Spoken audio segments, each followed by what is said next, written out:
Hey everyone, welcome to episode number 22 of the Cold-Blooded Contributions podcast. Cold-Blooded Contributions podcast is proudly sponsored by Midwest Tongs. For over 40 years, the Midwest Tongs team has provided the highest quality snake handling tools made in the USA, made by professionals for professionals. We're your hosts, the Ipers. I'm Ty Iper, and with me is my husband, Scott Iper. This podcast will bring to you people in the hobby who have made an impact on us creatively, be it artistically, with data, or improved our husbandry. Today, we're stoked to have with us Matt from Not Another Reptile podcast. How you doing, Matt? Oh, not too bad. How are you guys? Pretty good for a Saturday morning. 10 a.m. on a Saturday morning too. I might add. I'm awake. It's all winning. Yeah. So yeah. So what's been happening with yourself?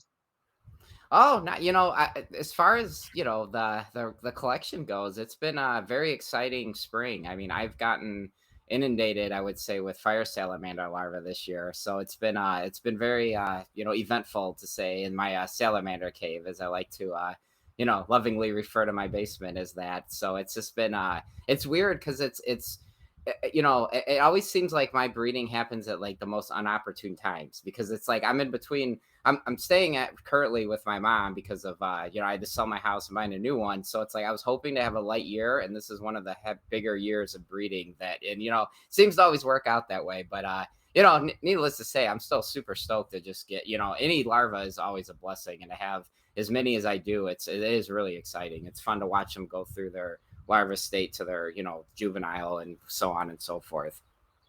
Do you have a rough idea of numbers?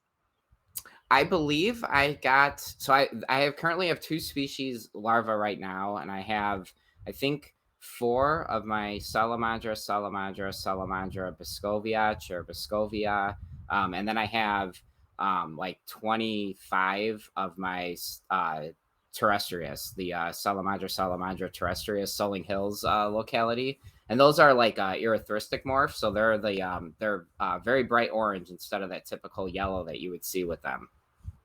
Nice. And I take it your mum's a salamander fan then?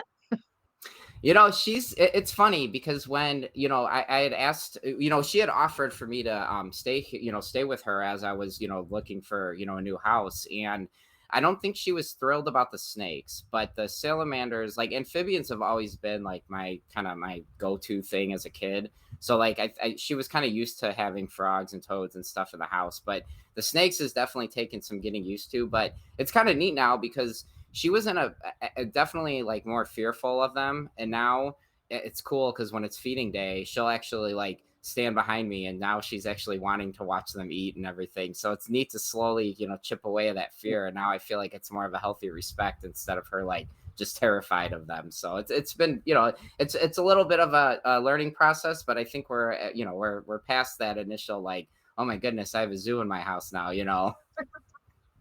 Well, if she keeps going that way, you've got, extra free help there. So winning. Right. Yeah. Matt, where did you grow up? And do you think that has helped shape you into who you are today? Oh, definitely. Yeah. So I grew up in a suburb outside of Chicago, Illinois. The suburb, for anyone that's interested in, it's called Woodridge. And where I grew up, I was very fortunate to have my mom's backyard. She has a creek, like a small river system that goes towards the back of the property. So like as a child, like I was exposed to frogs, toads, turtles, snakes. Like, I mean, I don't. Some of my earliest memories are of me like getting almost like yelled at for coming in smelling like garter snake musk. Because as a kid, I'm out there just playing with everything. And I don't know if you've ever had the opportunity to handle thamnosis, but their musk is fairly pungent, and it's not the easiest to get off your hands. So when you're especially in the spring, they do these breeding balls. So as a kid, you're like, oh my God, like there's so many garter snakes. This is awesome. So you're out there, and as a kid, you just want to play with the ball. So you're grabbing snakes everywhere and your hands get covered in all this crap. And you're like, I'd come in and my dad's like, what the hell is that smell? And I'm like, I don't know, and it was always it was pretty funny. But yeah, it definitely, as far as like herps go, like it's always been like a part of me, and I don't think I ever see myself not having some type of critter with me. It's just been something. It's essentially it's an extension of my personality, and I love them. I can't imagine not having an animal at any point in my life. That whole natracine musk is fairly similar, whether it be Nerodia, Amnophis, Propitonophis, etc. All those natracines have got this incredibly pungent musk, and it might be something to do with the fact of where they live, because they're living in such moist environments and aquatic environments. If you had a shitty dry musk, then it ain't going to last too long out in the environment, and it's probably not going to be too effective as a means to get rid of that predator away from them. So that's one of the reasons they reckon they've got that really strong musk. And it's funny that you brought up Nerodia, because when I was working with them in the early 90s, I remember I was feeding them like a heavy fish diet, and when I switched them over to more of a rodent diet, oh my goodness, did their musk go from really, really nasty to almost like, I wouldn't say it was tolerable, but it wasn't nearly as bad as it was when they were eating fish. And it was like, and I always wondered that in the back of my mind, like how much the diet influences how bad it can smell. Yeah, well, it's funny, like some species, I mean, some colubrids that we've got here, we've got Dendrolaphus here, which is the Australian tree snakes. You can actually smell them in the scrub. So if you're walking around, you can actually, if you know what you're smelling for, so to speak, you can smell them and actually hunt them out that way. Yeah, or you can tell someone that's just found them. Yeah, or you can definitely tell someone just found so, like, them. Sure. when they secrete it, is it more of like a clear like liquid, or is it like a more of a solid pasty kind of like a white substance? No, it's a creamy bluey colored liquid. Okay. Yeah, so it's sort of like a bluish grey type liquid, but it is quite. It's got a consistency of a very light cream or a very heavy sort of sticky water or something like that, I suppose. So it's not quite water-like, but not quite thick like custard or something like that. So put it this way: after washing my hands with antibacterial, the hand wash that everyone had in abundance with COVID, I still had my hands out the window. Oh man. Yeah. Oh, that's funny. It's funny when you get sprayed, that's for sure. You sit there and go, oh, well, I'm going to be stinking for the rest of the night. So I'm not sitting next to him on the way home. Yeah. Right. Are they so like when you're out there, like, and you're herping, like, is that like almost like an indication of like a healthier like ecosystem if you have some of these like more I don't know what you want to call it, like smaller, less like higher on the food chain predators, that like there's, I don't know, more biodiversity there? If you smell them, you're kind of like, oh, there's going to probably be other things that they eat here and so on and so forth, or is it not really a good indicator? I mean, you'll see them more so than you smell them, but Dendrolaphis in particular is something that you'll be walking through, and if you're walking through, you can actually smell them when you know what you're smelling for, so to speak. But it's not something that you tend to hunt with them. You don't hunt by smell for them, but no, I don't think that's what Matt meant. In regards to the ecosystem, sort of how healthy an ecosystem, well, obviously the amount of predators that are sitting, whether they be tertiary or secondary predator level predators within an ecosystem, if they are in that ecosystem, then there's obviously that ecosystem is relatively healthy, you would hope, if it can sustain that. So but I suppose too, the difference here to say the US, where the US have got a lot of small snakes that eat insects and stuff like that. That niche is occupied by lizards here for the most part. So we have less snake diversity here versus a much more abundant lizard taxa here compared to the US. And man, and also too, right? We've got no chordates either. Like we do not have chordates at all. So no salamanders, no newts, none of that sort of stuff. So the only things that sort of fit that niche are either frogs themselves, or if it's not frogs, then it's actually going to be lizards that are occupying that same niches. How bad did you, like, I know we had talked about this a little bit earlier, but like one thing I wanted to ask you was like when the cane toads really started to grab hold and mess stuff up, like did that drastically impact like all the other anurine species that were out there? Like, I mean, or was it more of the predators that were eating the cane toads than it did like other animals that were eating insects?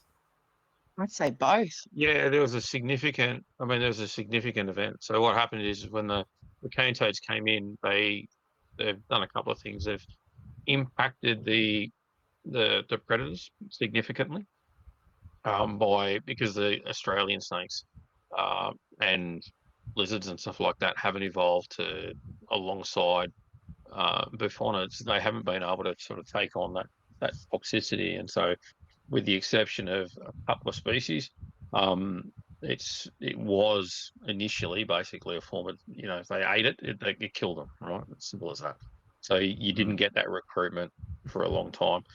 What we're starting to see now, particularly in places like Gordon Vale and other parts of far north Queensland that have had toads now for, in the case of Gordon Vale's had toads now for 90 years this year. Okay, so we're starting to see a leveling out of toads in the ecosystem. So they are just basically part of the fauna now. And we're starting to see the animals that had massive declines. Anecdotally, we're starting to see that a re-recruitment of those species, and they've sort of leveled back to where they were. Anywhere on the toad fronts where the toads are actually initially coming through, you see massive die-offs. So northern blue-tongue lizards, Panoptes, mulga snakes, all of those things had huge die-offs. And we did see some of the more mammal-feeding snakes actually start to take a slightly higher number out there because they weren't being competed against by the generalised feeders. So I've just figured out how I get a word in edgewise. I have to stop my leg, and that's when he knows to stop. Is it Rick Shine's book, Cane Toad Walks? Yeah. So in that, when he was doing his studies, he said it was amazing what they'd eat. One was cut open, I can't remember where, but there was a cigarette butt in it. Like it had willingly eaten things and flowers and things like that. So they're not shy on their diet as they're making their way through. Wow. Yeah. Wow. That's I would have Do never they eat guessed. things like that over there? So in Florida, they'll eat anything as well. Yeah. I don't have any friends out there that have experienced really. I need to get that book, and that's a Rick Shine book, you said? Yeah, it's a really good read. Yeah, I definitely need to. I'm actually waiting on. I ordered a bunch of books from. I think the association is like SSAR, and they had republished. I guess it's like a lot of old school like herpetologists, their journals and stuff. Yes, yep, yeah, I have that. Yeah, and I'm waiting on that package. I think it should be here on Wednesday, and I can't wait to dive into that. Get? That's like it's like a collection of, it's 3 volumes. It's a collection of like, I think it's journals of like just a lot of the the founder herpetologists throughout the years, and they had a sale. It was like all 3 volumes for like $90. Contributions to the history of herpetology.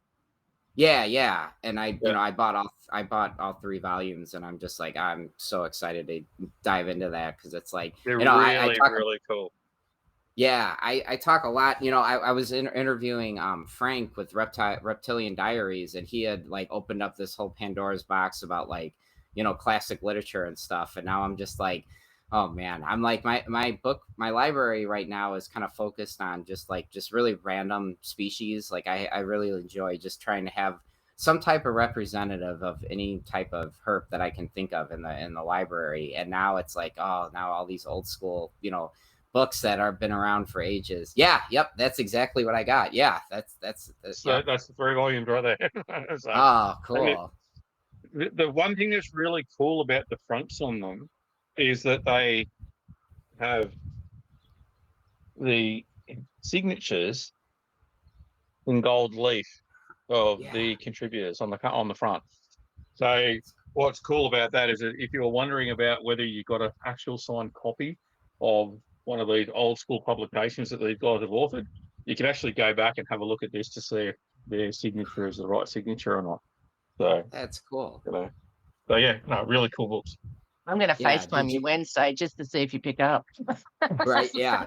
Yeah, I've been it was funny when I had bought them a few weeks ago, and not to speak bad on the organization, I guess the person in charge of shipping or whatever was out of town, and it's been like a month of me waiting and waiting and waiting, and I finally got the notification that they got back in town, and now the stuff is on the way. So I'm just like, I can't wait. I don't know, I have a bad habit. I don't know, do you guys ever find yourselves like buying, like I'll see a book and I want to get it if it comes out, because you know how her books go. Once they get out of print, the prices go through the roof on them. So it's like I'll buy all these books, and then I have this huge backlog of stuff that I need to read, and I'm just like, I don't know. Sometimes I want to pump the brakes on like buying so much stuff, but at the same time, I'm like, yeah, but if I go want to buy it next year, it might be 3 times what it was when it came out. So I might as well just bite the book, just buy it now. But it's like, I don't know. My library, it's like it's in boxes like everywhere. My mom was like surprised when I got here. She's just like, what's in all these boxes? I'm like, because I didn't put I didn't put my library in my storage unit. I took that with me, and she's just like, oh my goodness. She's like, how many reptile books do you need? I'm like, all of them. I'll give you a hot tip. Publishers are doing shorter print runs these days because people just don't have the money like they used to spend on books. So if it's one you think you want to get, I would get it. Yeah. That's what I've been kind of doing. I bought the Nautinus book that came out a few months ago, Yep. the New Zealand green gecko book. And it was like, I want to read it. I have full intentions on it, but there's so much other stuff that's, it's further down on the list. And it's just like, I don't know. I can't get enough of, this stuff. It's so enjoyable when I find a species that I don't know literally anything about. And then I find that there's a book that's been written on them. And it's just like, it's such a cool, like, I don't know, it's kind of like opening up a present on Christmas, because it's just all this wealth of knowledge that it's like, oh, wow. And then it's like, one of the things that like I try to like tell my friends a lot of times, like, I'll have a book on something that I might not have any interest in keeping, but it might come from the same ecosystem. So it's like there's still nuggets of knowledge within that text that still might be applicable to whatever it is that I have in my collection. And it's kind of like, I don't know, I try to keep like that open mind as far as like building a library where it's like, yeah, I might not ever keep it, but there still could be useful information to better myself as far as my keeping and my animals go, Yep. So, I suppose, while we're talking about books, what's your 3 favorites? Oh my gosh. What's right your top now 3? What's the Okay, 3 well, that you reckon the listeners must have? so just me being me, is the genus Salamandra. That book, I love that book. I actually own 2 copies of it, because I basically have one that never leaves my possession, and I have one that I'll let friends borrow. So that's definitely my favorite book. The other one is, I think it's called Salamanders of the World. It was done by, is it John? He's a French guy, and it's huge. It's like 1,100 pages. That book just absolutely, I'm in love with that book. I wish I might buy another copy of it, because so many friends I want would to borrow hurry it. up. Are you talking about that one? Yeah. Yes. Yep. You got it, Scott. That A is weapon, it. Yes. isn't it? Yeah. There was only When 320 printed, and they're all gone. Oh, okay. Well, there's a European website that it starts with a V that I use to buy a lot of the Chimera edition books from, because we don't have availability like they have in Europe. So last time I checked, they still had some available for normal price. So I was debating on maybe grabbing another copy of it, just so I have one that I can lend out to friends, because I'm so bad at letting people borrow a book and then I forget about it, and then like a year later I'll go to want to reference it. I'm like, oh, where the heck did that book go? And then I think I lost it when somebody else had it. So I don't know. But anyways, go back. We will not. Yeah. If you want to borrow a book here, you can come here and you can read it, and you can, or I'll take a photo of the page that you might need, but the book doesn't leave this house. I need to do that, and my friends that are, if they need a page or they need a reference, I'll take a couple of photos on my phone and then send it to them. But I will not. No, like you said, they're going up in value and yeah. So, yeah. And then you have those friends that don't talk to you again over a $300 book or something. Sure. And then to go back to the the initial question, I would say right now the third book that I've been really into is I think it's just called like Aquatic Snakes. There's a whole bunch of contributors on that book. I think I might actually have, I don't know if I have it Am All right. I think It's I okay. put it I've got away. you covered. Yeah, Uh-huh. that one. Yes, yeah. So those right now, that third spot though shifts constantly because it's just whatever I'm into, whatever flavor of the week it is. But I would say as of right now, gun to my head, those are probably my three favorite books that I have in my collection. But I just got this book I haven't gotten into yet. So I have Anthony Pierleone's turtle preservation Beautiful. book, Oh, yeah. and when after I interviewed him, I was like, just to hear the story of like, the amount of time and energy and effort that went into that book just made me appreciate it even more. So it got bumped up on my list as far as, the next, publications I want to read through. Cause it seemed like it was definitely a project of passion that, led to that book being created and published. So I'm excited to get into that. So One thing that was really helpful that Ty got onto was this app called CLZ. Oops. You can see it. You can't see it because it's shocking. yeah, it's yeah. So CLZ Books, and so it's got a subscription that costs about $10 a year or something like that. Okay, so it's No, more. no. So Australian, it was 25. I think it's gone up. It may be 30 Australian. Yeah, but at the same time, right? It's fantastic, right? So you can put information into it. You can put the location in it and stuff like that. So in your case, if you were silly enough to let people borrow your books, you can actually put in there to say that such and such person has this book, has your copy of the book. So you can put a note to say where it is. There's so much data on a book you can enter. You can take photos of the cover, or there's a list. I think Mark O'Shea is probably responsible for the amount of front covers of books that are already in there, so you don't have to do it. We're getting there too, don't worry. We're having lots of them. But yeah, like you can rate it if you want to. You can put it whether it was a library edition, a secondhand, brand new, what you paid for it, just so you know down the track when it goes up in value because there's no more around. But yeah, it's really handy to have when you're in a secondhand bookshop going, shit, do I have this edition, or is it a second edition or a third edition? And yeah. So the way it works is that it's got a scanning function. So you scan the barcode of the book, right? And then that will then populate the ISBN, and the ISBN will then just pop up, and then you can chase it. It'll track the book by the ISBN. And so by that way, then you can work out whether or not you've either got it or you don't have it, et cetera, et cetera, et cetera. So it's a really handy sort of little tool to have. So anyone that's out there collecting books, it's a great one. Every birthday, Christmas, I'd say anniversary, but I don't remember that. Any event that requires Scott getting a present, I would stand there for hours like this going, fuck, I can't find it. Eventually buy it, and he's like, oh, I've got that. Fucking hell. And when I was put onto that, I was just like, oh my God, godsend. Yeah. It's always funny that like, my mom especially will like, she'll ask me, oh, I want to get you something cool for Christmas. And I'm like, it's always that internal battle with me and her where it's like, Mom, I don't need anything. Like, just be my mom and that's good enough, and she's like, no, I'm going to get you something. And she's like, I want to get you a book. And I'm like, some of these books are so expensive. And now it's like, now that she has access to Facebook, she'll sit there and creep on, my reptile friends and reach out to them like, hey, I really want to get Matthew a book. Like, what should I, and I'm like, my buddy's like, Matt, what books, my one friend with the Gecko Exchange podcast, Anthony, it was really funny because he messages me and he's like, hey, what are your top 3 books that you don't have that you want? And I'm like, oh, so I listed off some. And then, him and my mom, meanwhile, are on the backside, figuring that stuff out. And then actually that's how I came to acquire the Aquatic Snakes book was, because of that. And it was like on Christmas, I opened it up and I'm just like, I thought it was literally going to be just like a book on,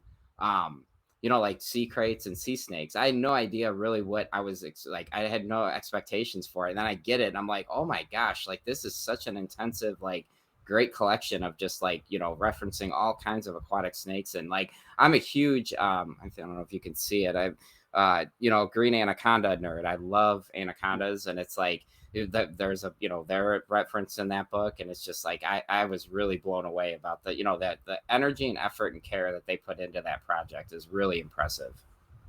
We're doing it. I was talking to Mike Clarkson, and Mike hit us up for some photos for the book. And when he gave me the list, I was like, what the so diverse, because I thought the same thing, right? I thought it was going to be an expansion on John Murphy's Homo Evolution in the Mud, right, which is an amazing book that was published by Kruger in 2007. And so I thought it was going to be like that, but maybe including the sea snakes and acrochordals and a couple other bits and pieces. And then when I saw this, aquatic elapids, aquatic boids, anacondas, so much more stuff, it was fucking amazing. It was great. So, yeah. No, really cool book. Oh, definitely. Yeah. When you were younger, Matt, did you expect to be doing what you are now? No, not in a million years. It's so funny. Like I always thought as a kid I was going to be in some type of a science field, but like, to where the path that my life has taken me to where I'm at now. I mean, if you would have asked me 2 years ago if I would have had, the energy and the effort and stuff to get to where I'm at now, I would have told you you're crazy. I'm like, there's no way. Like I had made a failed attempt at making an amphibian centric podcast back during COVID, because everybody was at home and stuff like that. And, for the listeners that don't know, my story, like I was really bad. I was I still am an alcoholic. So like when I went through, COVID, there's nothing to do. I'm fortunate enough where I was labeled like an essential worker or whatever. So I was working, but I was at home, and it's just like, whatever. So I'm like, I have all this downtime, and I'm like, I'm going to make a podcast. And I started interviewing people, and I had this idea of doing the Netflix model where I wanted to get like 10 or 15 shows ready and then just drop all of them, so I'm starting to record stuff, and then the drinking really took a hold, and then everything started to spiral, and then that got pushed to the back burner. And then it was like when I really decided, and I made that decision to like, live healthier and like get my shit together, basically, like I was like, what can I do to keep me from not drinking? Because that was like my biggest fear. It was like, what do they say? An idle mind is a double playground, So I'm like, I got to stay busy.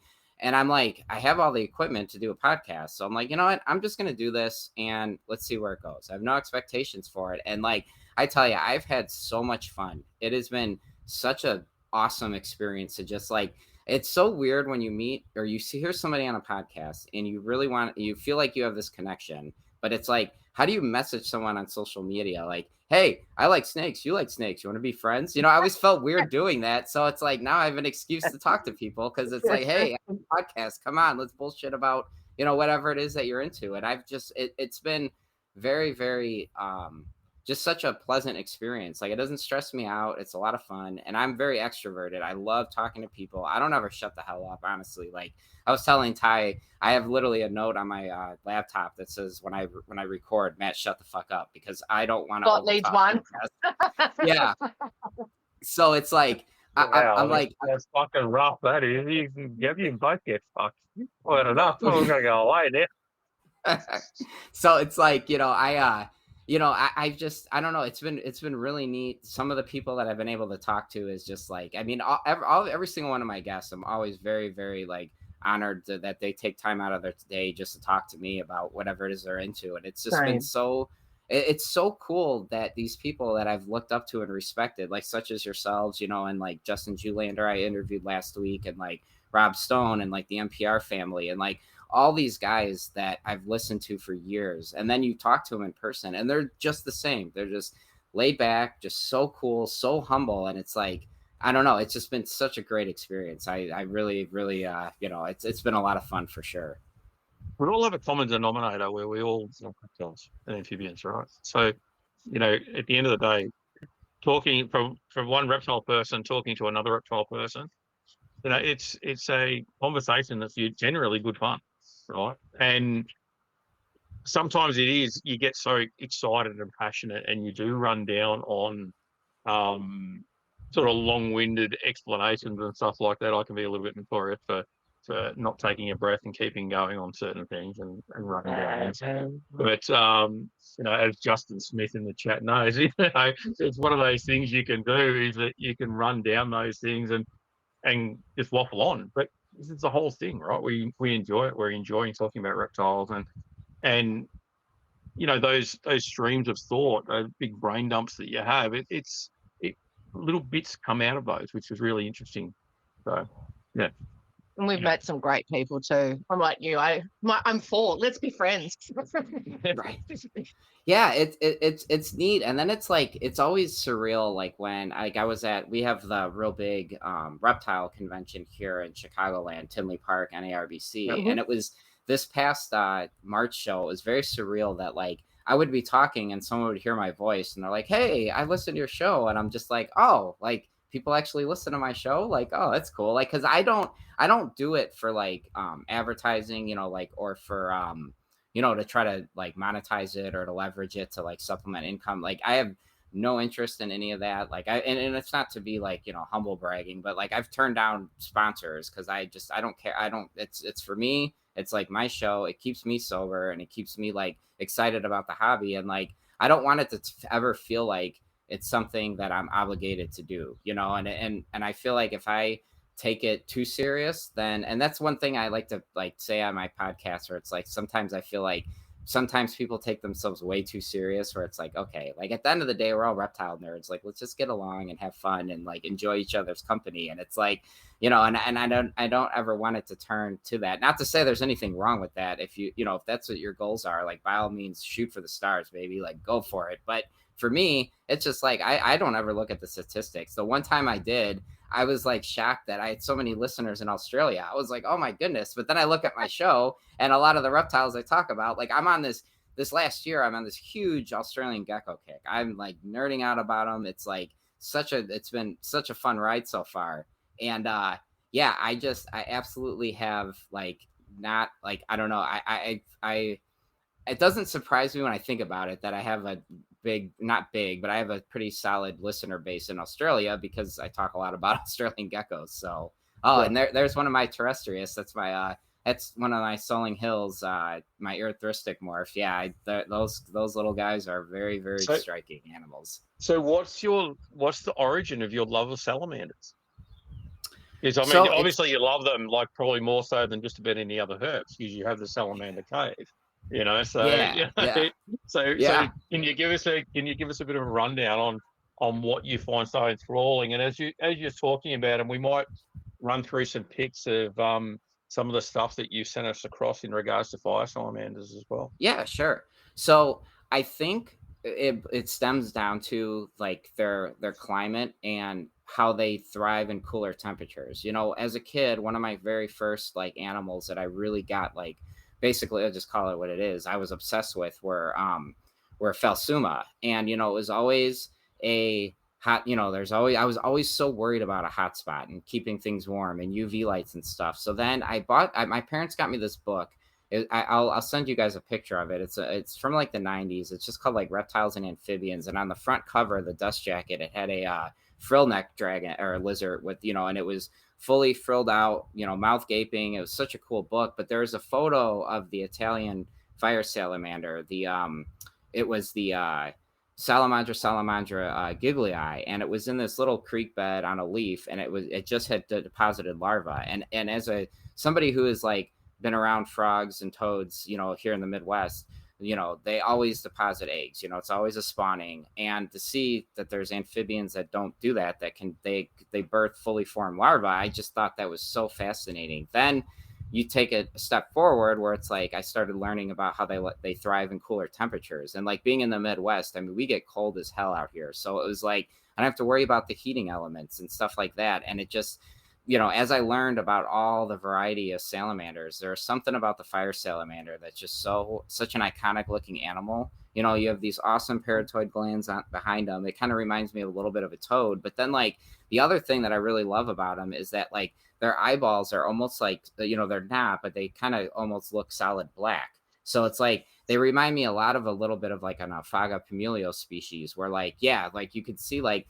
when you look at a Pumilio, they have those, really dark big eyes. And I always found that really intriguing. Plus you have the big, poison glands behind the eyeball, like a toad. And it was just something that really, I just find them just such a striking animal. Plus they make me laugh all the time. Those are my Glachia. Those are they're Portugal. I think they're Portuguese or Portugal locality. I'm not exactly sure the breeder that I got them from, with basically, I don't think we are 100% sure on the origins of them, but I don't ever cross stuff, so like they're all from the same, or what we were told, the same the same animals, so I kind of keep them together. But yeah, those animals are really, really cool. They're bulldogs. When I feed them, they are insane. Like last night I was feeding them and I was spending, I don't know, I probably spent an hour just watching them truck over each other and run through, all the plants and stuff I have in their enclosures, and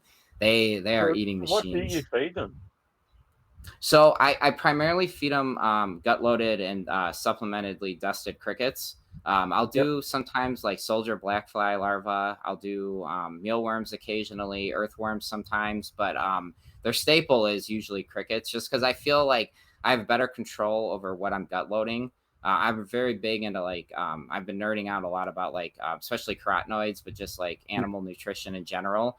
And I like having the ability when I gut load, if I use like red or orange based foods. When you see the crickets, I feed the banded cricket, not the European, like the house cricket. So like their abdomens, when they get full of like red bell peppers or carrots, you can see it's red or it's orange. So I know they're gut loaded, and I think that's part of why I don't use roaches as much as I do with crickets. Yep. So you're finding that when you put the carotenoids into the diet, that the oranges, the yellows, and the reds are coming through in the salamanders that you're feeding it to. Well, You're seeing it's the colours interesting. are improving. I don't know yet. I'm still out on that. I do heavy carotenoided, feeding gut load, and then I also use a supplement. I think it's called Tink Tank or Tink Man. It's a dart frog guy here in the United States who has a carotenoid powder. So I use both. I gut load with high carotenoid foods, plus I do the dusting, and I want to see. I don't know necessarily if the carotenoids are showing up in the adults, but I'm curious to see that if they're after a few litters, if their babies are going to mature and be have more vibrant colors, because I've seen or I've heard of studies that like with Ophaga Pomelio especially, Lamani, I think that's what it was, Ophaga Lamani, where if the parents start to dull out and you give them carotenoids and proper UV, they might not brighten up, but their offspring will exhibit their wild, more of that wild type with the very bright colors. So I'm curious to kind of see vertical transmission during the reproductive process. Yeah, so that's what, and with these ones, I didn't do a good job of having a control. I should have bought more and kept, 3 where it was high carotenoids and 3 that weren't, just to see if the blushing on the cheeks especially would be more vibrant or not. But I'm not 100% sure that, the jury's still out on if the carotenoid is actually affecting the adults, or if it's, or it might not do anything. As far as coloring goes with fire salamanders, I'm not really sure. I haven't seen any anecdotal proof one way or the other yet. It'd be interesting to see that you see that in Strophuris tonacorta, that animals kept in captivity often get a yellowish tinge to their tail. Whereas in the wild, you don't see them with yellow tails. They've always got bright orange tails. So I wonder if that's a carotenoid thing there, potentially in Sprophs. The other thing that you noticed is that I'll get this out, then you go. Yeah. Sorry. The other thing that you notice as well is that in the bird world, people doing canaries and stuff like that, they actually have carotenoid supplements that they put into the water. So while it's not necessarily an easy thing for, I'm pretty sure there are companies that make food specifically for that. So you've got birds that do carotenoids that go into the water. So potentially, I've always thought that that'd be an interesting thing to try with reptiles, is whether you use that carotenoid-loaded water as a option potentially to get the food in, to get those carotenoids into their diet as well, rather than just going in by gut loading. Yeah, and it's cool that you brought up Strophuris, because I have I have a pair of Ciliaris ciliaris, and I've given one a lot of, pumping it with, especially red pigmented carotenoids. And I do notice that when the female, especially when she's fired down, she's like, her orange isn't orange, it's red. And I think I sent you guys a picture of her where she's hanging out on the side of the glass. Yeah. And it was very, I was very curious to see if there's any analog, with that as far as the carotenoid, because the male who doesn't get heavy carotenoid diet, he's orange. His oranges are, it's orange, but the female, I feel like, and see, this is I'm not a photographer at all, but like if the lighting was better, all of that, red orange pigment, like it's very, in my opinion, it's red. It's not orange like the male. So I don't know if it is. Maybe I just got lucky and I got one that's cool that's got more red, than orange. But it's been interesting to kind of see her and how she's been developing as far as, especially when, like I said, when she's fired down, it's very, very apparent that. Yeah. And it's cool because now what I'm doing is I was fortunate enough here to acquire from Philip Tremper at Lizard Ranch.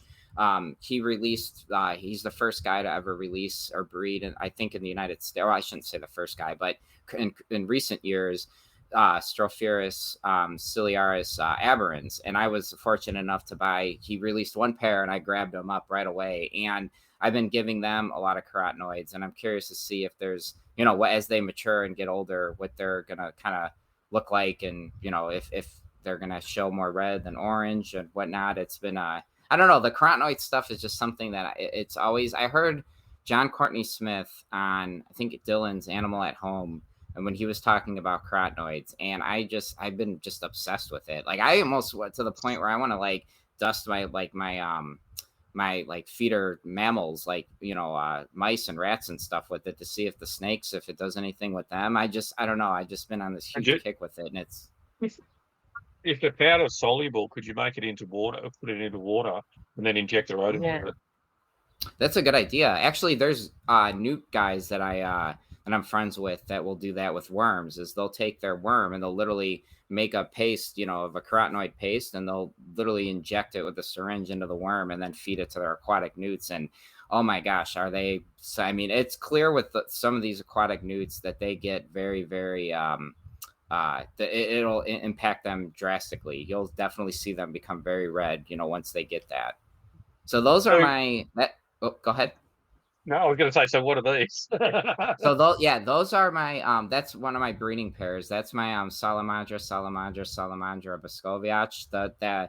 The bigger one, or to what is that? If we're looking at it to the north, I guess you could say, that's the female. That was when she was pregnant. And then her, her partner is right below her, and that's the male. And those are my second oldest animals. I got them in, I think, 2016.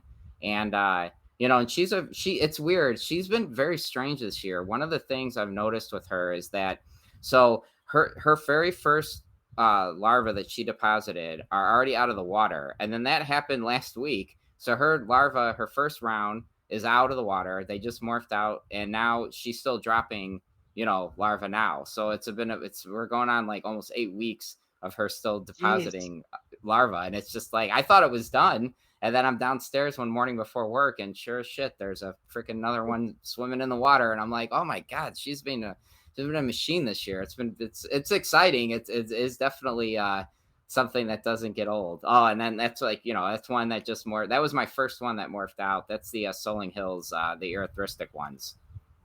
Yeah. Well, how long can it actually take all told to get rid of all the babies?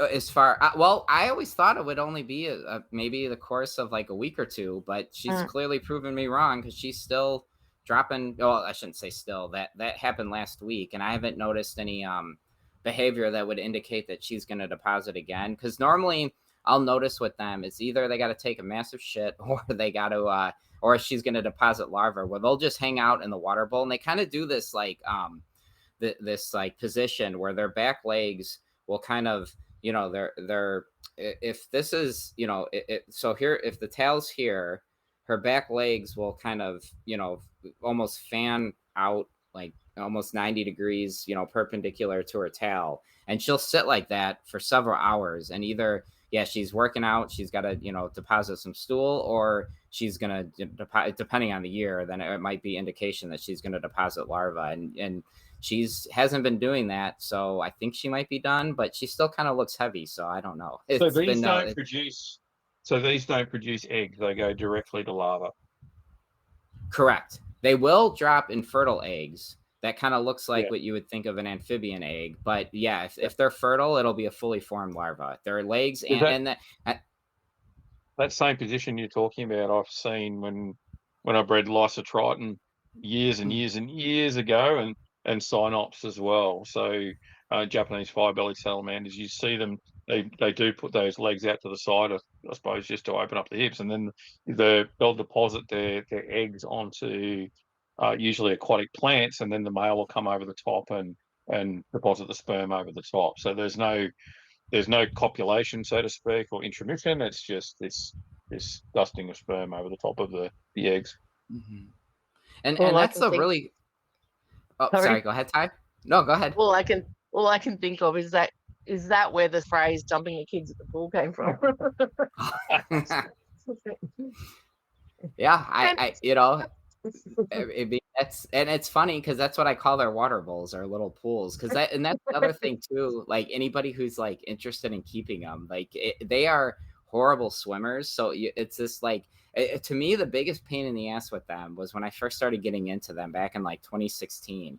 I'll never forget where it was like trying to find a water dish that was large enough but very shallow, because what they'll do is they'll soak but they don't swim, and it's like it gets so annoying because you think, oh, here's an amphibian, they want water, they want to be in water, but it's more of I feel like they're more, you think of them more as like a toad, like like an American toad versus Boggy you know species, a boggy marsh species. right, yeah. And and if the water is too deep and they can't get out, they'll exhaust themselves trying to escape the water bowl, and then after they become exhausted, they'll drown. And it's like I've heard people saying they've lost adult females. Usually females are a little bit larger. I wouldn't say they're sexually dimorphic, but in my case I've noticed that a little bit. But long story short, or short story long rather, they'll get tired, and people have said that they've had them drown in like an inch and a half of water. So it's like I have this constant Would you keep them with like a plant saucer or something like that? Is your saucer off a pot would probably be the ideal sort of water bowl for them. Yeah, the struggle with that though is that they can be very I don't know, voracious when they're in the water. And like I've tried to keep aquatic plants in with their water, and they'll drag them out. They'll get them on their because the water we're talking about like an inch or so, and they'll fully get their bodies in there, and then the plants will get on their back, and then as they exit the water bowl, they'll just drag them out. And it's like I tried that with like Java moss and stuff, and they just they pull it out of the bowl all the time. And it's just like at this point I've been able to get creative, or I'll buy like cheap plastic Tupperware, and I'll literally just cut it down to an appropriate depth, and then and then usually things take care of they usually do fine. Cool. I was just looking for a book. Where's the Chimera book? The salamander ones. Which ones? The one we did the. Oh yeah, I'll grab them. I'm going to say that tells you how to keep.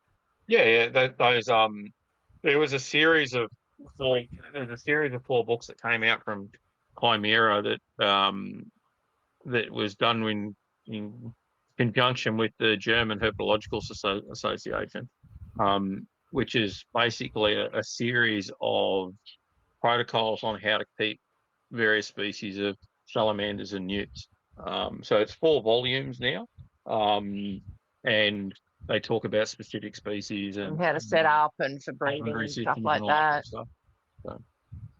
Yeah, I love those books. I have I remember I bought the 3rd volume, and I didn't realize that it wasn't all in English. And I remember like when I got it, I think I was like looking at the cover, and I'm like, oh, I must have ordered the the German version. And then when I reached out to the publisher, they were just like, oh no, it's part of it's in English, part of it's in German. I'm like, oh, they're like, you could return it. I'm like, no, I'll keep it. I got Google Translate on my phone. It's fine. I was going to say Google Translate's your friend.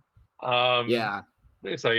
So you're effectively then keeping your sallies in such a way that are they in plastic tubs, or are they in small aquariums, or how are you keeping them? What's your typical enclosure sound like, and what sort of lighting do you have over the top? Obviously, you said that you don't need supplementary heating for them.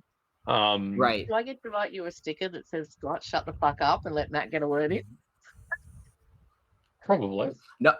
No, you guys are fine. No, you're fine. I don't. I just get so excited talking about these things. So like with the enclosure setups, what I typically do is I do like 20-gallon longs, minimal, and then or depending on my availability, if I don't have any open, for temporary setups, I'll put them in a plastic tub. And now this is for adults. I'll get talking about like raising juveniles and stuff up next, but like for adults, I'll put them in at least a 20-gallon long, and then I usually do about 2 inches of just like organic topsoil. I don't do anything else, just standard organic topsoil. And I always put a false bottom in because of they're very prone to getting fungal infections. So if you do give them a heavy misting, which isn't bad, you can they can tolerate higher humidity, just not all the time. So I want to have somewhere for that water to drain to. So they always have a false bottom. And then I try to put live plants in. Sometimes they kill them, sometimes they don't. It just depends on how active they are. And then I use cork. I know some people might do like stones and stuff, but I've noticed that, or for me, for my like lack of, I shouldn't say lack of, but I get very like worried inside my own head with my animals and my setup. So if I do stone, I wouldn't say they're not like a mole salamander, like some of the amastoma and stuff, where they'll fully burrow into the ground, but they'll go underneath stuff. And I feel like I'm worried about if I give them something really heavy, like a stone or like a slate, if they somehow maneuver the soil around or where it could smash them, I don't know if it would happen, but I want to eliminate variables that don't need to be in the equation. Yeah. So I just do cork. I'll just buy cork rounds, cut them in half, or, cork, flats and whatnot, and just litter the tank with those. And they seem to do, really well. And then as far as lighting goes, I have them in a basement that's not fully in ground. It's about half of it's in ground. So there are windows, and I just let the natural light cycle, illuminate the, their environment. I don't give them any real grow lights or nothing like that. And I try to go towards plants that don't need crazy lighting. I noticed that if I blast them with like 650K visible light, some LED or something, they aren't diurnal, but they will respond once they get habituated to their environment. They'll associate humans with food, kind of like a leopard gecko will.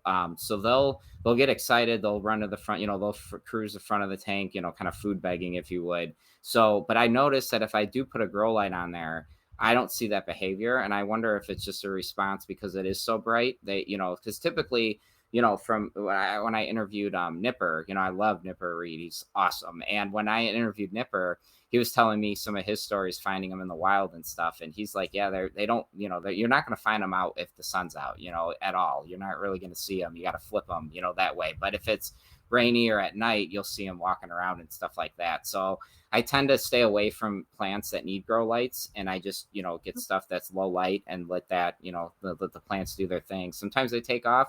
Sometimes salamanders will smash them down, and then I'm, wasting money on plants because I had a bad experience with my house snakes when I set them up in natural vivariums. Freaking, they will tear up any kind of plant I've tried. I've done succulents, I've done pothos, and you name it, they kill it all. So I just gave up with the live plants. And snake killing pothos, it's a pretty good effort.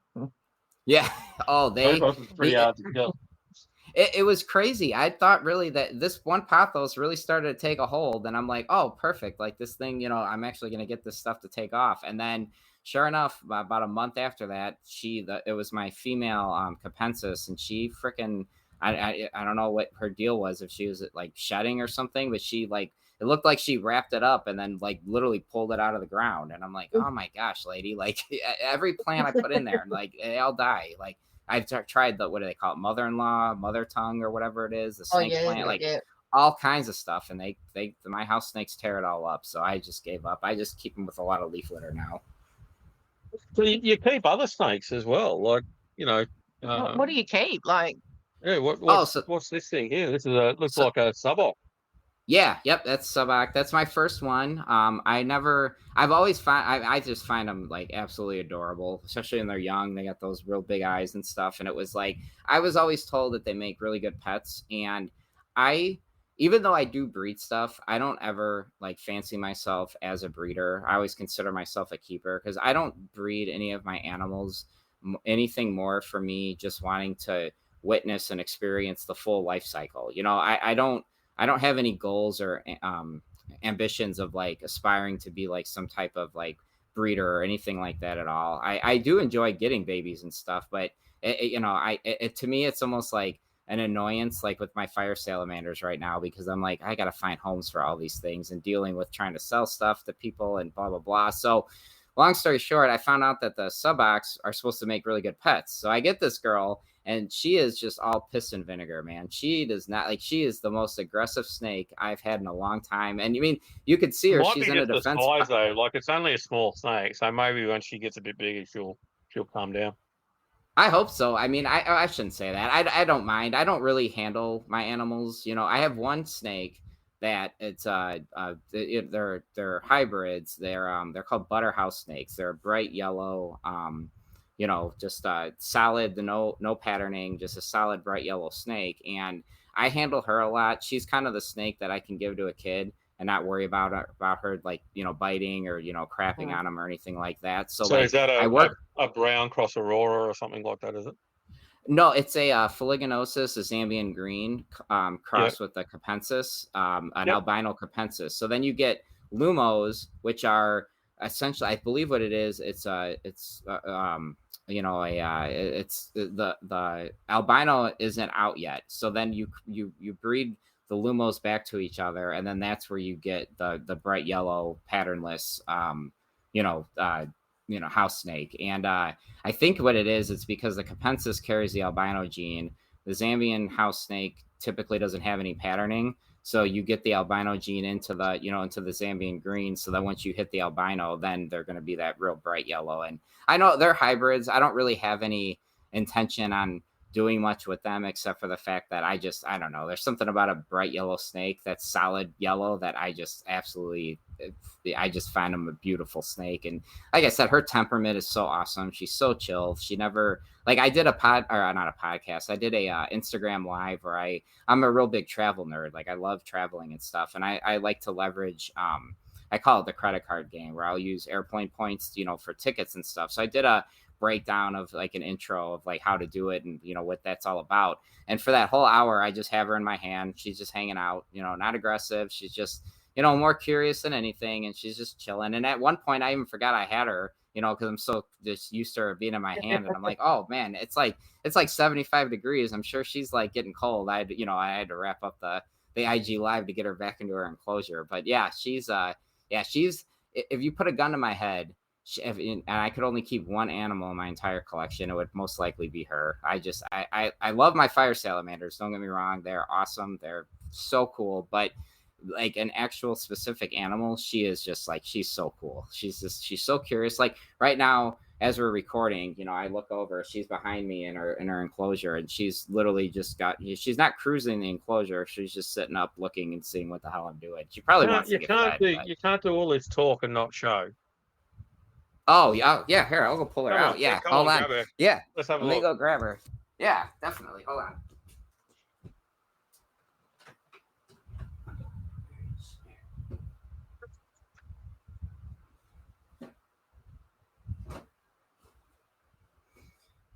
Yeah, and go figure. She's in shed, so she doesn't have that beautiful bright, yellow. That's all right. But we've got to get this over this way. There we go. Now we this is my baby. She's awesome. She's so cool. She's very and she's usually, I mean, the lighting in this room sucks, but she's very usually way bright yellow, but she's deep in shed. So she'll, watch tomorrow, she's gonna shed out and she's gonna look, amazing. But yeah, like she's so cool. Like she'll just hang out, and watch. I say she never bites, and she's gonna bite the crap out of me now. But no, she's coming up for a shed. She's gonna show for sure. Well, and it's so funny. I love telling this story. So when I got my Celebrosis, I said on a podcast that I think they might be my new favorite animal in my collection. So that night I had fed her, or no, I did a water change, and I didn't put the latches on her cage. So like a day goes by, I check her water, fill up her water. I tend to, be pretty paranoid with my snakes, with their hydration. So I try to make sure I, I only have 7 snakes, so it takes me seconds, to get through their water changes. So I tend to change their water, if not every day, every other day. Anyway, long story short, I'm, I go check her water or whatever, and I have this aloe vera plant that's like insane. It's huge. I call it Albert. I bought it. It was like $5. It was dying at this grocery store. I'm like, oh, I'll just get it, and it turns into this massive weed.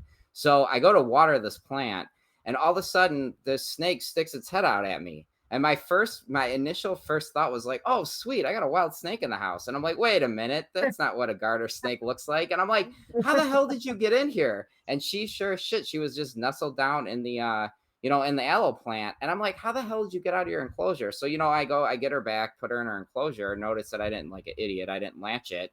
And, and I always make the joke where it's like, yeah, she heard me saying that my Salabrosis might be my new favorite animals. And she's like, all right, asshole, if I leave you, let's see how much you miss me now, So, but yeah, it was definitely, I don't even know what I would have done if I noticed that she was missing, that, instead of just happened to find her. Cause I would have torn my house apart trying to find her. Cause yeah, she's awesome. She's so cool. Like I said, she'll just, she'll hang out. I mean, she's hungry. She knows she's getting fed in the next couple of days, but not tonight. She's not getting fed tonight. So, well, you spoke about the Salabrosis. You keep some other geckos as well. Yeah, these are pretty incredible looking animals. Yeah, those are my Goniosaurus orientalis. Those are the Japan. I think I don't know if I'm really bad at keeping up with current, taxa with a lot of my animals, but I believe they still are orientalis. I remember listening to a podcast where they might have been they might be now classified as something else, but they're, they used to be orientalis. And yeah, they're awesome. They're very shy. If you want an animal that you'll never see it, and it's like keeping a box of dirt, but it's like a gem and it's beautiful. They're definitely a gecko to get, because I never see them unless I specifically go and pick up their hides and get them out, because they are the most, out of all the animals I've ever kept, by far the most like seclusive, shy animal I've ever had. Like, they don't want anything to do with me at all. They're stunning. So are they from the Okinawa Islands?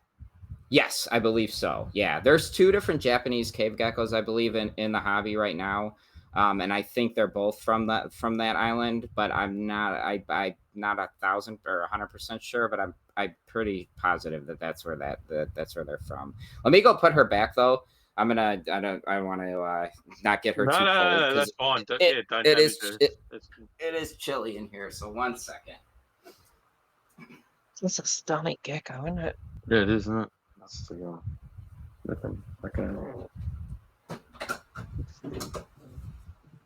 Yeah, and those are really neat. The thing that really attracted me to them at first was, if you look, it's not the best picture, but their eyes are like blood red.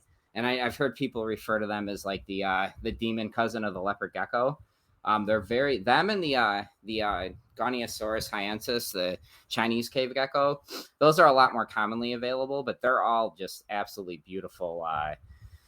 Very, very beautiful animals. I find them just, I don't know, they're breathtaking, and the only downside is you never see the damn things, but it's okay. It's just knowing that I have them, it's still pretty cool. You also sent over this little video too.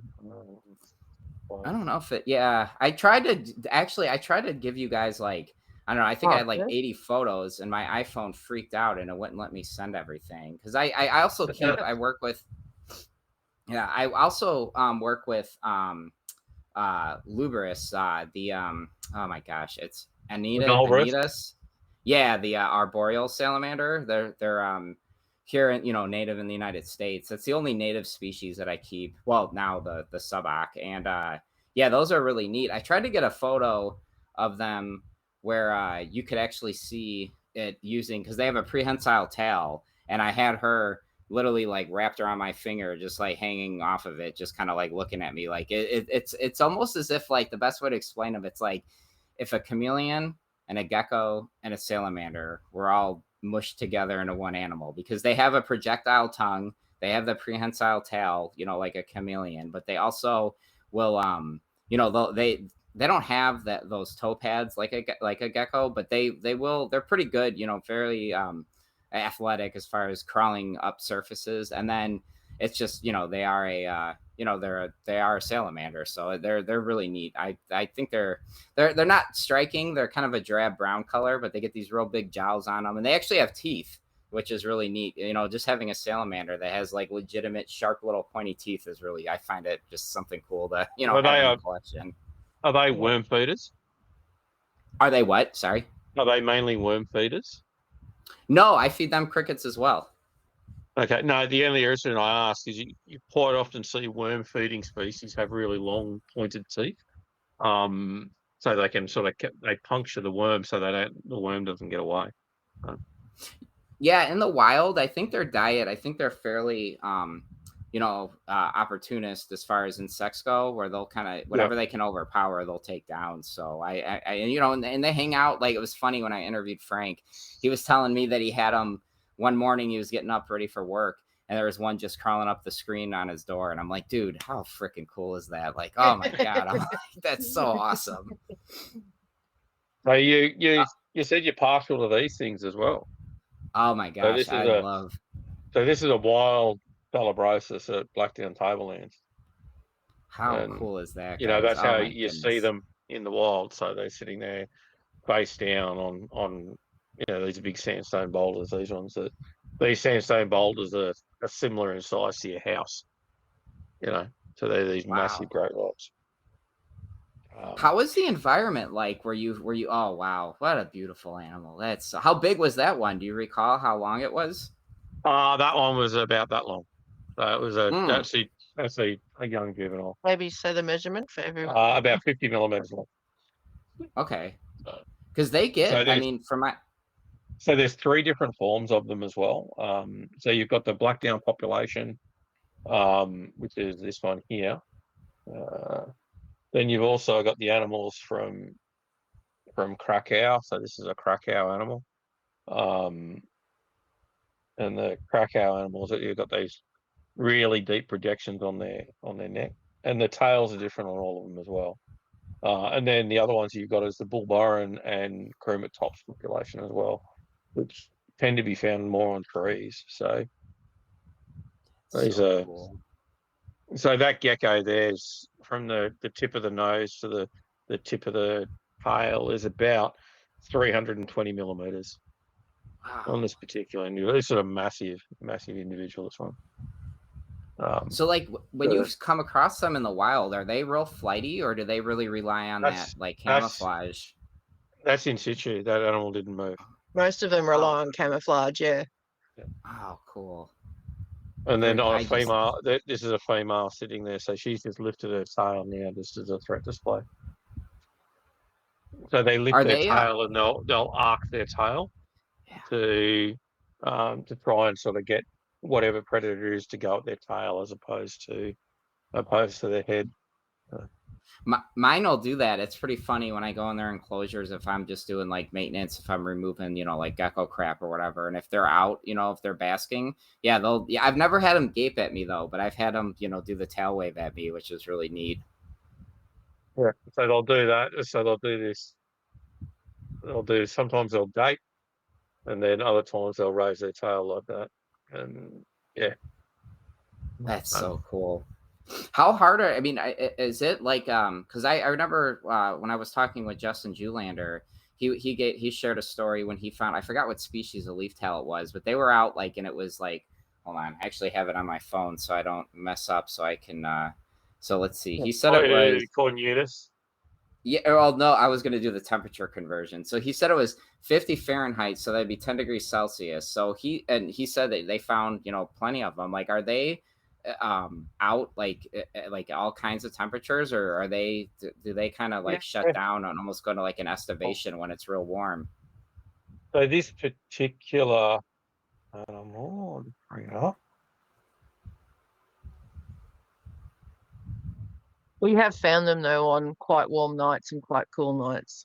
So this is Saltuarius Wyberba, and we'll get Wyberba out in 7 degrees Celsius. Oh wow. Okay. For Queensland, that is fucking cold. So yeah, very, very cold. So this is a one from Baldwin Creek. And they're beautiful. That happens to be there's an adult and a juvenile there. Oh my sitting gosh, next what to a each other. picture. Yeah. Oh my, how long, I mean, how many photos do you take to get that shot? That's such an impressive shot. There's a lot of photos. But Yeah. we kept Saltura for years. This is Wayne that we bred. Oh, cool. So yeah. Anyway, so that's No, that. another. Just show you a couple of habitats from there.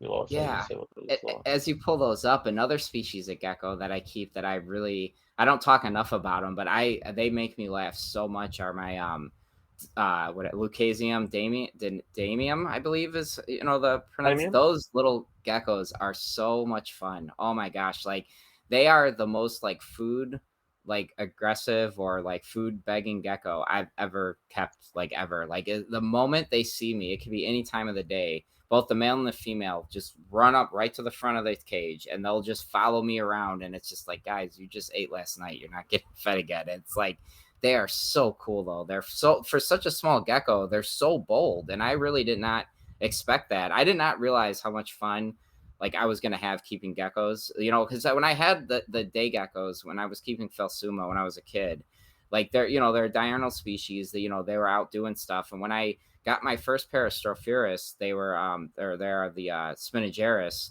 and I was just so infatuated, and just it opened up this Pandora's box, and now I have I have Diplodactylus, I have the Lucasium, the Salabrosus, and then the Strophaurus, and it's just and then I also have the parthenogenic. What are they? It starts with an H. What is it at the Heteronodia. Yeah, I have two of the. Well, I don't know how many I'll end up with, but currently I have two right now, and I know one's definitely filled with eggs, so it's their numbers will slowly start to increase. I'm quite personable. You don't realize until you actually keep them how much personality they have. Yeah. So with your guys' collection, so that's cool. The sort of habitat that you get Wyberba in, and so these rocks, these boulders here are as big as your house, sort of thing. They're massive. And then that whole hill is just covered in rocks and boulders and stuff like that. So that's the places that you get things like Saltuarius Wyberba. In regards to Salabrosus is places like I'll try and find something that's similar to that. I do have photos of their habitat.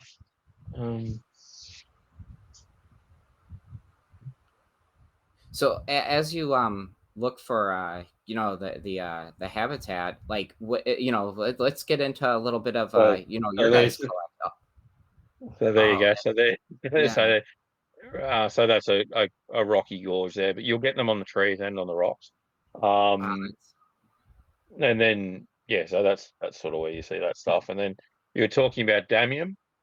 This is the sort of habitat that you get Lucasium damium in as well. But you'll also get things like Strophaurus elderi and Strophaurus intermedius in that same habitat as well. Elderi is definitely a species that a lot of Australian gecko guys out here in the States are, very they're very coveted. They're very pretty gecko. Those used to be classified, right, as were those at one point they were in Diplodactylus at one point. Yes, yeah. Yeah, definitely. And then I mean you get all that sort of stuff through those sort of more arid areas. And then you were talking about Spinageris. That's your habitat for Spinageris. Oh, cool. So they'll be sitting on these plants like this overnight. That's sort of out in the tips. What's that? Is that saltbush? Yeah, saltbush, and then you've got that coastal sort of heath stuff. So they you'll find in huge numbers really, really easily. Mm. You know, you go to Perth and basically hit any area of Perth that's got some decent sort of bush in it, Banksia woodland, and you'll see pitloads of Grophuris. Sure. Now, as far as with the Spinageris, have you because there's two different subspecies of them, right? Oh, it's Yeah. such a cool photo. That's in I think that's on Danny Brown's book, right? Yeah, probably. Yeah. That's I'm probably like, I've his seen book. that photo before. Yeah. Yeah. Oh, so cool. So you got those ones, and then what else? There's a few. Oh, Sorry, while he looks, what were you saying? there you go. Yeah, so so cool. Oh my gosh, they're awesome. I love those are such a just a breathtaking gecko. It's so crazy that like a gecko and you describe them as like this gray, different shades of gray gecko, and it's like you see them and you're like, oh my god, their eyes pop, and then when they gape and then you get that purple blue mouth, like they're so cool. Yeah, that beautiful blue mouth. There's the money shot. That's awesome. Don't egg him on. He doesn't need the ego. It's so cool. How so? Was that a lot of photos to get that exact shot there, Scott? No, that was like 6 photos or something like that, maybe. Oh, what an adorable fit. That's awesome. Oh my gosh, that's so good. So yeah, I mean I mean when you see them, they're pretty common. I mean this individual here was running around on these flowers at night, chasing the bugs, and you pick them up by eye shine. And so basically, I think from memory, that night I would have seen probably 20 in about half an hour. They're not hard to find. So yeah, beautiful geckos. That's so cool. So like, That's with a your gravid female there too. You can see the eggs sort of sitting there. yeah. Oh, definitely. That's really cool. So like with your guys' collection, one of the I would say the envious like Americans, is the Parenti, and you guys do work with those monitors, right? Mm-hmm. Yeah, no, we work with Parentis. Parentis are a beautiful species of goanna that they get very, very large. It's a species that, if we were living down south in Victoria or something like that, but regardless of the laws, I mean, you can't keep them due to the legislation down there, but we wouldn't keep them anyway, even if we had the opportunity, because they need such a large area. And to heat that large area appropriately is sort of outside of the realm of certainly us and a lot of other private people. I mean, certain people could do it, but it's a huge commitment to give an enclosure of the appropriate size to a lizard like that. And we like to keep outside as much as possible. Yeah. Try and get as much of their natural habitat as we can in their enclosure. And making sure that they've got the right UV access to light, so both the UVA, UVB, but then also to your infrared light as well. So your infrared A, infrared B is important as well as your normal visible light. So, when we moved here, we had a Lacey, and we owned this place, and we were renting before. And I think the Lacey was the first thing to go outside, the male Lacey. And the difference in the black and the yellows from a week in sunlight from the normal UV lighting that he had was phenomenal. And that was what spurred us on. That and the cost too. Electricity isn't cheap. But yeah, that's what spurred us on to get as much as possible outside was just the colour depth of the black and the yellow. And that was the outside alone. So it's clearly better for them the whole way around if you can do it. Yeah, I definitely. Oh, there's an elder eye. That's cool. So the Parentis they're amazing to keep. They're animals that they're quite personable as well. We can call them by name, and they'll come over. So they are very intelligent lizards, that's for sure. So, how many do you guys have? We're down to a couple these days. Okay. So they're How- kept separately in very large enclosures, and the female may be big enough this year for introduction. So we're considering about whether or not we'll do that. So yeah, and then on top of that, then we've got a whole snake building full of venomous reptiles as well. So covering about 20 odd species of venomous snakes. So everything from taipans through to death adders, brown snakes, Geckos, the black snake group, the tiger snakes, and Ty's favourite, the death adders. So we've got quite a few different species of death adder. All named What, Napa. oh, sorry, go ahead, Ty. Sorry, Scott calls all my adders NAFA, which stands for not another fucking adder. Oh no. So what was the catalyst as far as you guys getting so involved with the venomous snake keeping? Is it just their look? Is it the adrenaline rush from working with them, or They came with my husband for me. There's zero adrenaline rush working venomous. Yeah. It's like you picking up a bottle of water and having a drink out of it. For me, is the same when I'm picking up a taipan or something like that. It's just the same old stuff. So, but I'll throw up a few of the things that we keep while we're talking. So, we keep things like common death adders. So this is a common death adder. We also keep hawkeye, Acanthopus hawkeye, which is a beautiful species. This is a one from the wild here rather than a captive one, but I'm sure there's a captive hawkeye there. And then we keep things like Pyrrhus, which is the desert death adders. Again, a absolute beautiful species. Doesn't like them, but this is how he describes them. How can you not? You know, so there's that, and then we keep rugosus as well. I'll give that a second. So that's a wild rugosus there, sitting there in amongst the spinifex. And then these horrible looking things, the pilbara death adders. So that's such a tough looking snake. Wow. Yeah, Ty's favourite, for sure, I think. That's a body shot of it. So Gosh. a pretty incredible looking snake. They're a snake that has both a melanistic form, which is the melanistic form, which is looks like it's recessive, and then you've got the red versions as well. So the reddish version. This is a very heavily gravid female red one, and she spat babies shortly after that.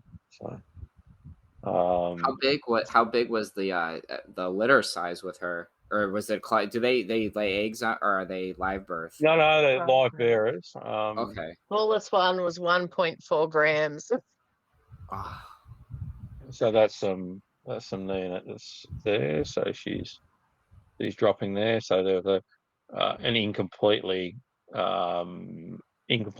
formed young there, but then you've got some others there. So these ones here are about 2 grams each in length, in weight. Sorry. So, taking its first breath as it comes out of the sacs. They're born in a sac like that. So this is the baby's being born out of the female. So they lift the tail up and they push out, and usually 2 babies come out at a time. Yeah. How long did the whole process take for her to finish birthing everybody? About 4 hours or so. Yeah, it was surprisingly quick. We thought it would have taken longer too, especially as it was at the first go. That was a bit of an unusual one. That was born. So you can see it's got 2 heads there. The head's split.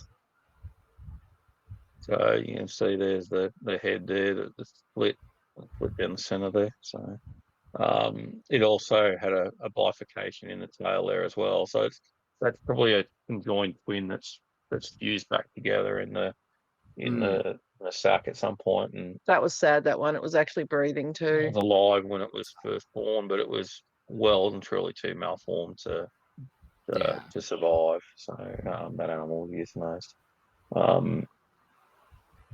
So yeah, bit of a different looking thing.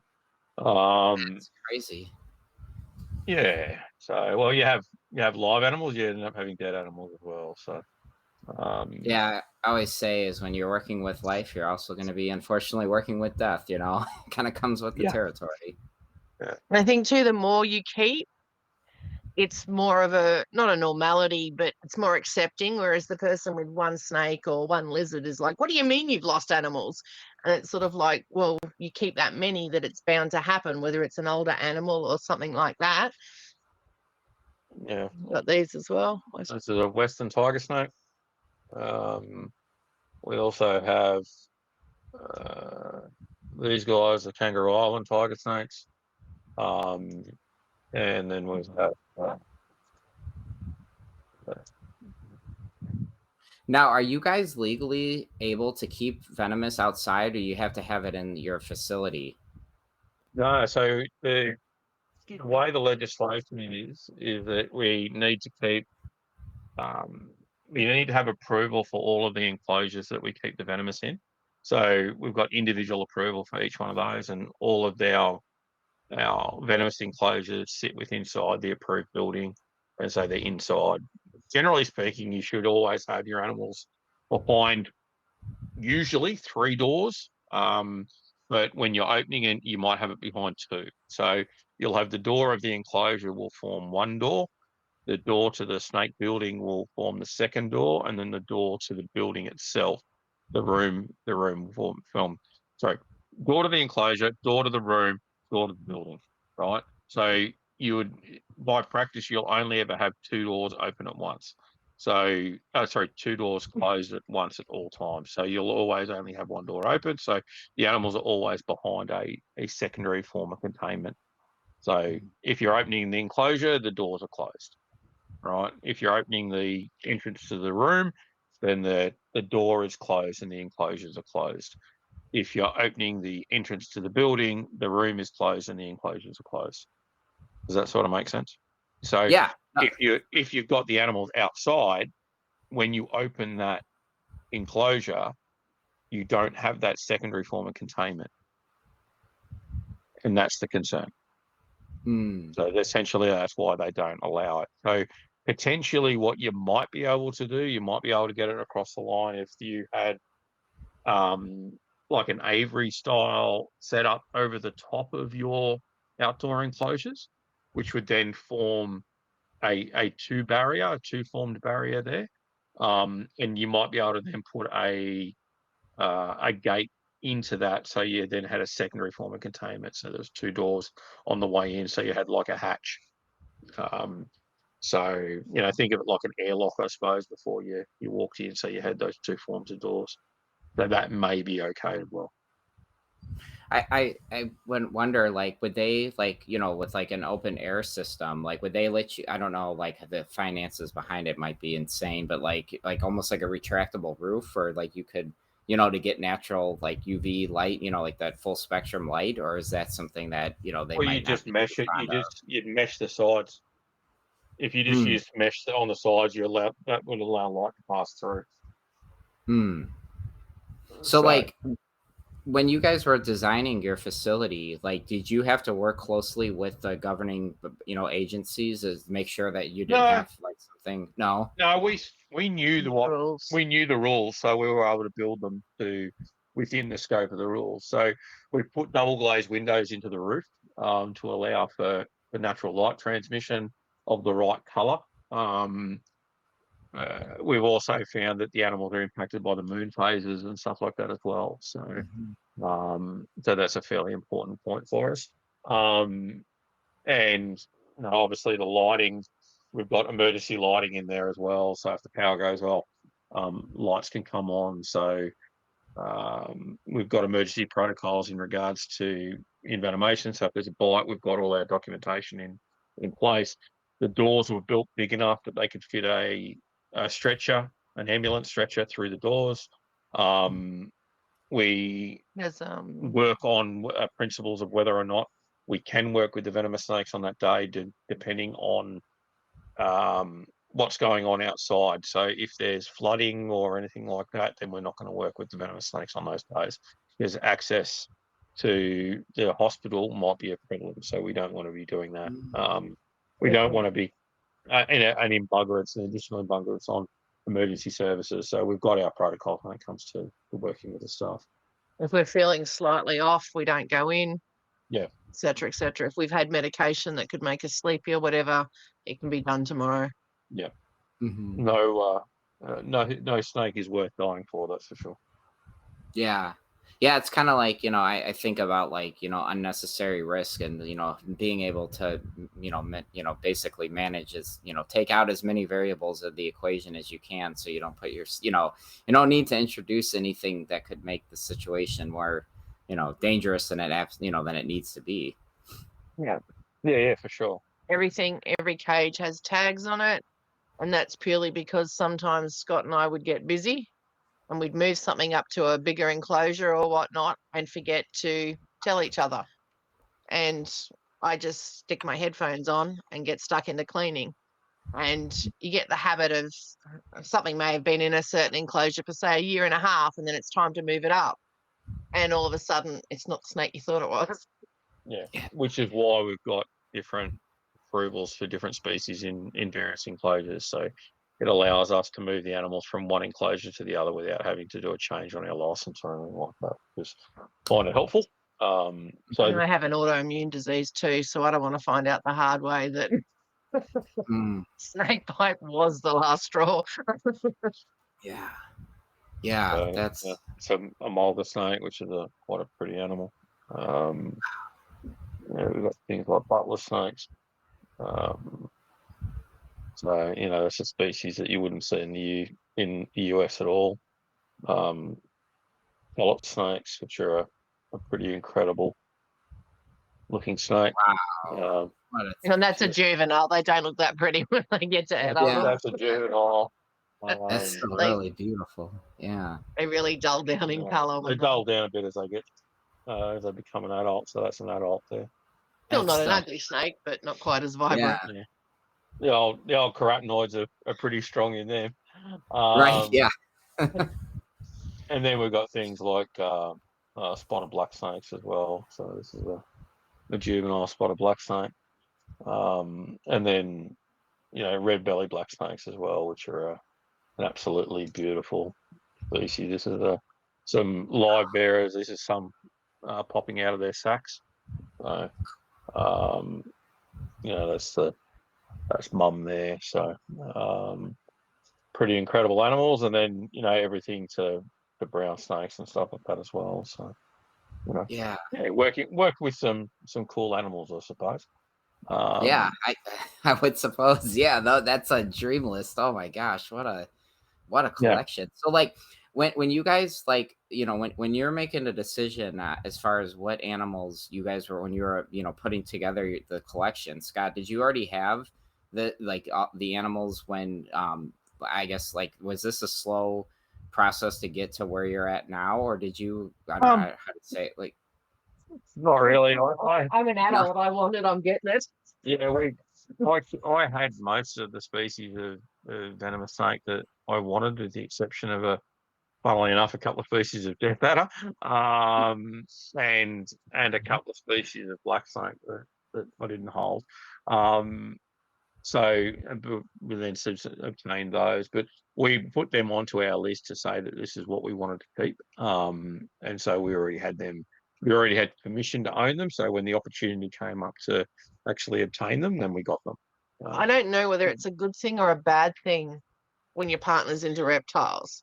The good thing. It's definitely a good thing. The good thing is that there's no lecture. You're not getting in trouble when you bring something home. But there's also the downside to that too. Could be a tight week. Well, it's a monthly pay here. Could be a tight month or whatnot. And you've seen something that doesn't come up very often, or you just really have to have that week or whatever. And there's no one there to go, no. the partner goes, well, you can't get one, you should get at least 3. So it's, while it's good, it also can be quite bad. Like we had quite a few in numbers several years back, and we started slowly sort of getting it back a bit, purely because we had no time. Like writing doesn't pay the bills. Well, I guess it does if you JK rolling, but writing natural history does not pay the bills. You do it because you enjoy doing it. So Scott still has the 9-to-5 job, and I work from home.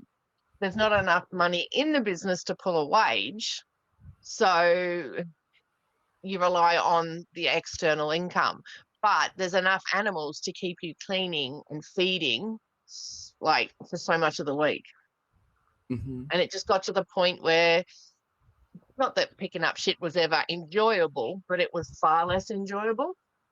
Mm-hmm. And like Scott was 45 the other day, I'll be 50 next week.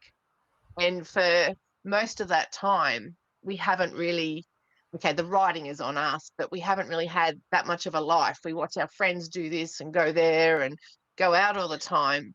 And we can't, because we've got animals to feed or clean. So we made the decision, or writing to do. So we made the decision to knock it back a few years ago. And we don't sell much. We've had our animals 20 plus years. So a lot of them are slowly sort of, well, not a lot of them, but quite a few of them have been starting to pass away with old age as well.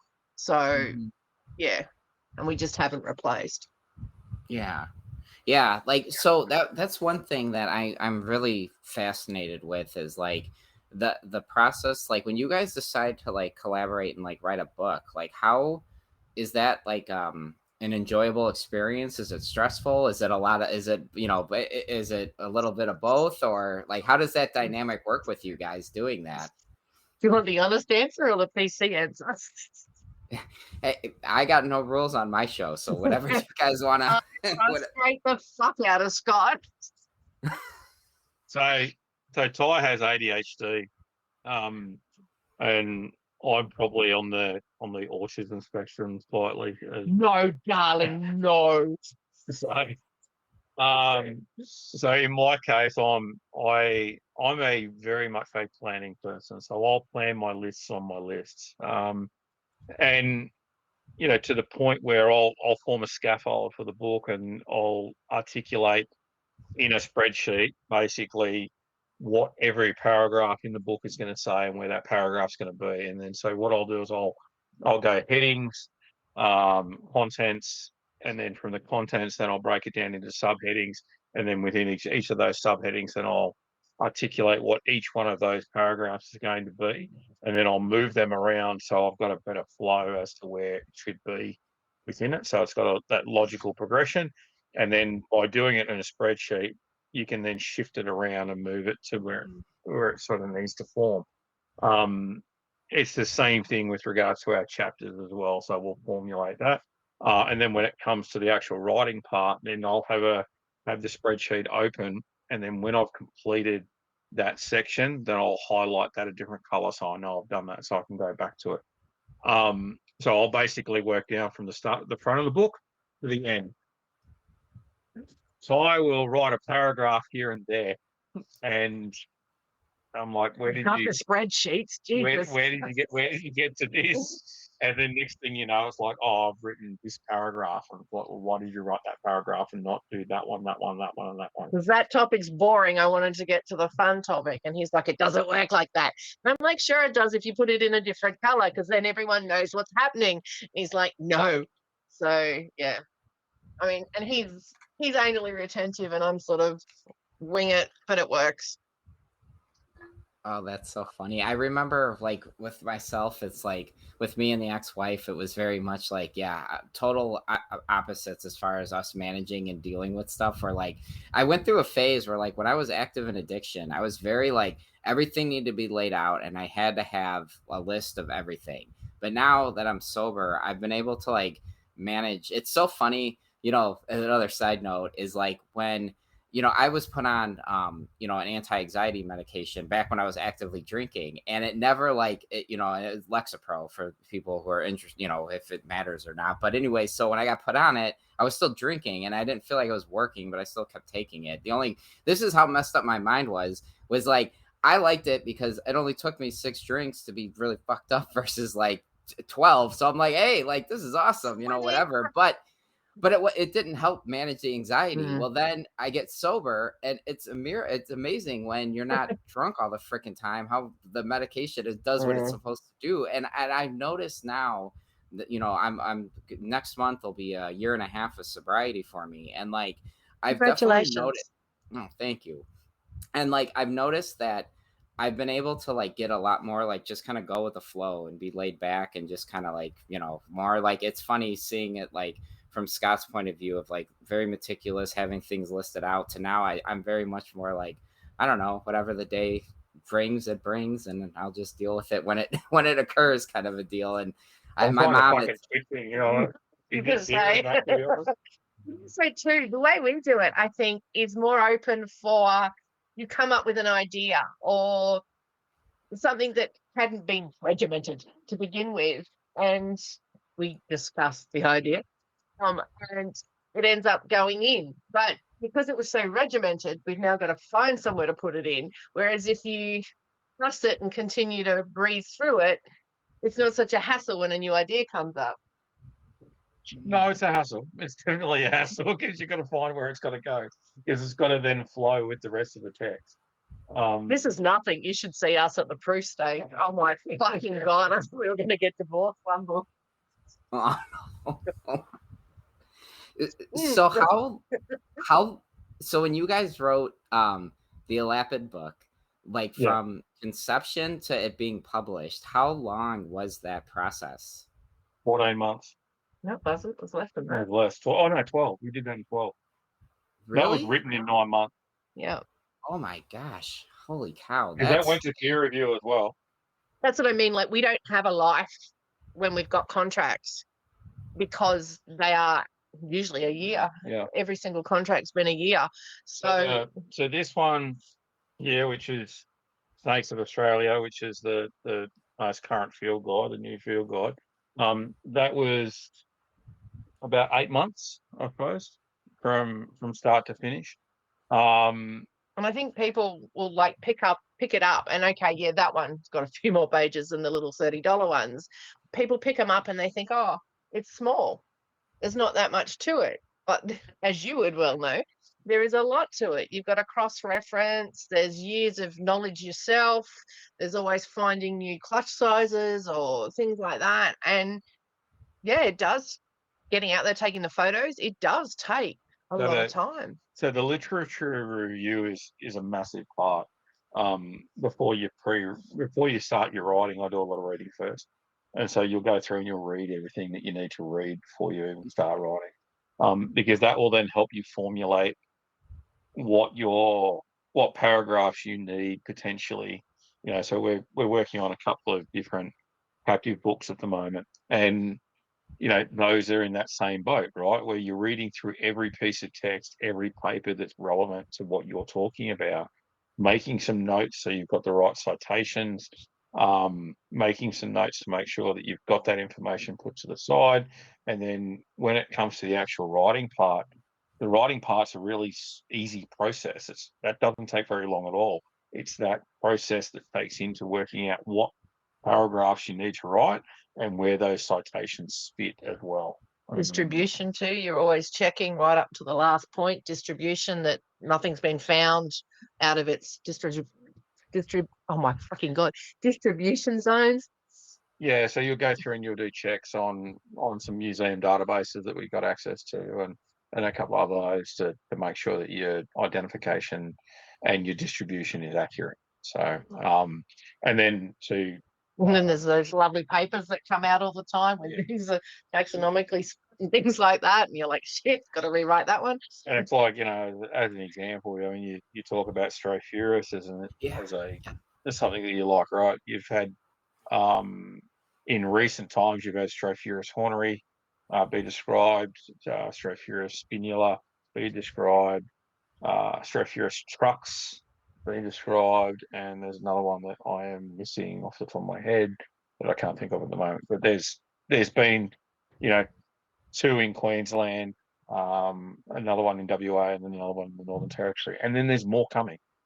right? Mhm. There's more Strophiurus that are yet to be described. So, Ciliaris is a classic example. When you read the paper that described Chrysalis, they mention nine species within Ciliaris, right? Well, those 9 species haven't been described. You've got aberrans and you've got Ciliaris, but then the ones from Alice Springs are different to the ones at the top end. The ones in Western Australia are different to those ones. The ones you get in Queensland are probably different as well.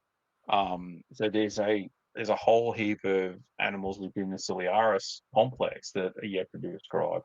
Um, the phasmid geckos, the Taeniatus complex, have probably got something going on it. In Elderry, there's certainly at least 3 or 4 species sitting within Elderry. So there's more coming at some point. Someone's going to name them. Intermedius, Strophiurus intermedius. There's this massive population, a group of massively sized animals from Alice Springs, which is so much bigger than the other forms of intermedius that are out there, that are also happen to be geographically isolated and all the rest of it. So, when someone eventually looks at the genetics on them, they're probably going to be something distinct. There's some interesting morphological differences in various populations of Strophiurus williamsi. So there's probably some species there that are yet to be described. There's a lot out there. So, the more you do your deep dive into Strophs, the more you'll see that there's probably more stuff yet to be described. Yeah, when we were talking, I remember you were telling me about like Tenakata, and I knew that they were talking about at some point breaking it, into different subspecies. And then Scott, you're like, oh no, I think they've done that already. And I'm like, oh my gosh, like, because like where I'm at with my literature review is I started, finding the earliest papers, and I'm working my way up, to present time, because then also by doing that, my logic is, well, but when I catch up to, present time, if there are papers that are coming down, or getting published, it's giving me more time to, get to the stuff that's been written. It's been written. So it's kind of like, I didn't want to start at the beginning or at the end, essentially, and then start working my way backwards. And then another paper comes out, and then I got to jump back up to the top, and, and it's just how my brain works. I'm like, well, the stuff at the end, at the beginning of the timeline is going to be, that's there. So that's, that's what, that's why, at least that's my logic as to why I'm doing the literature review and the way that I chose to do it. So talking about Taenicorda, so this is Taenicorda albiocularis, white-eyed golden-tailed gecko from Blackdown Tablelands. So this is quite a beautiful animal. You can see that it's got this sort of greenish yellow eye as opposed to the normal orange eye of the others. So it's a headshot there. And then you've got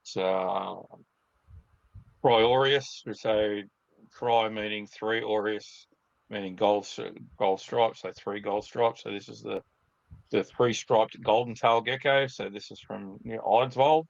You notice that the black pigment is really, really small. It's sort of restricted to a singular scale in these versus in albiocularis, where there's 2 to 3 scales that covers there, and it's got the 3 golden stripes on the tail as well. And then you've got Taenicorda. Yeah. So this is the thing again. Clusters of 6 to 8 black sort of pigments in regards to that. So they're your 3 described forms, and then you also have a 4th. When you read the paper, they talk about this fourth animal as well, which is this one here. This is the one from Spring Gully. So this is quite a different looking animal.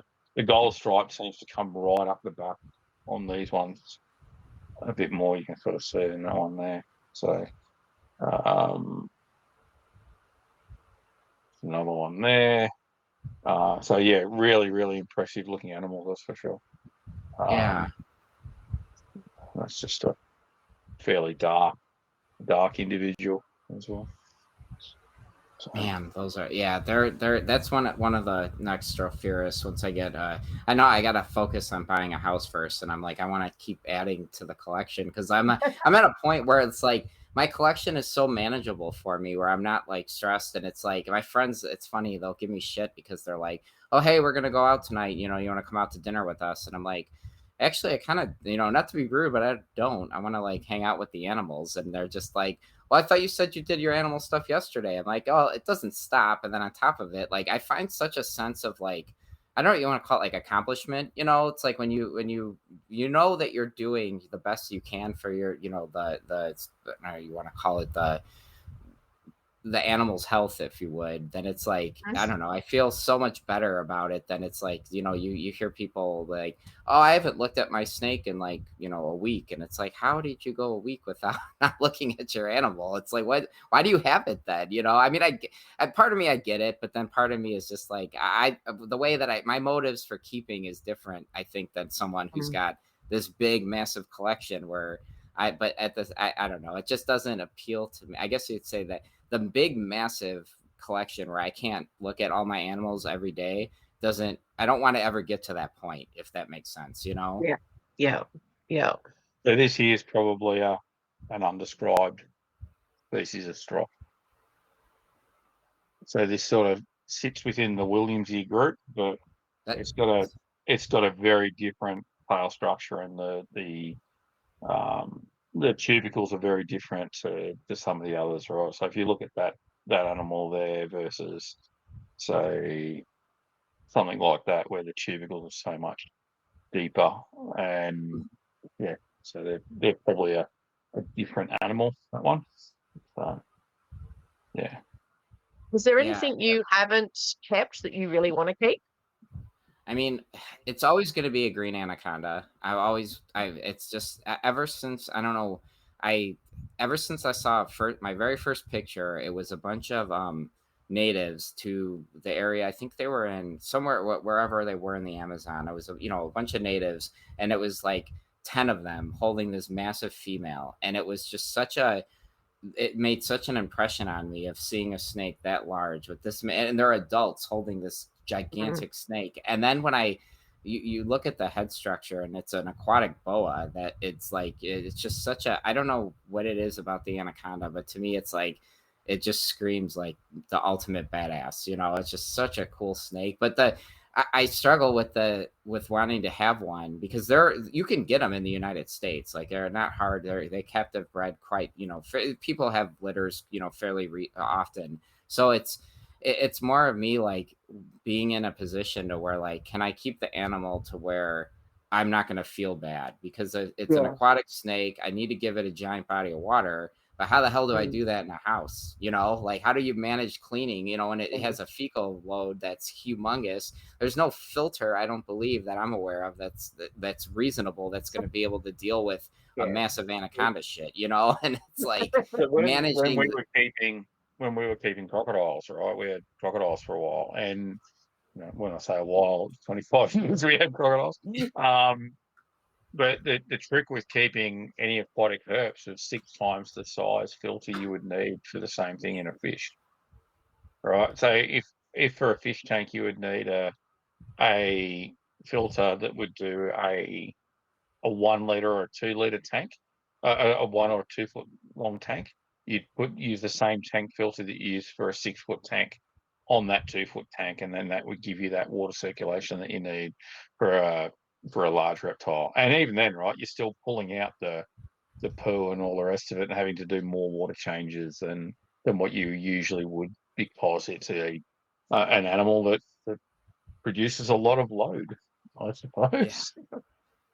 Well, it was funny watching, when he was still alive, when Brian Barczyk had set up that big enclosure for his big green anaconda, and the fecal, the defecation size, and it's just like they're constantly in there with a shop vac, cleaning it and da-da-da. And I'm just like, I don't know what the right word is, motivated I would be to wanting to do that, every time it goes to the bathroom, where it's like it needs it. And I feel like as a keeper, I'd have to be available to do that. But it's like, am I realistically going to be like motivated to want to, is it going to feel like a chore? Because right now, none of the stuff that I do feels like a chore to me. Everything I look forward to it, and it sounds weird, but like scraping gecko shit off the side of an enclosure, for some reason it's therapeutic. I enjoy it, and it's not like a big deal to me at all. Whereas like, I don't know how much I would look forward to, and then it's like, then what do you do with the water quality? And then it's like my one friend, Brad Gerke,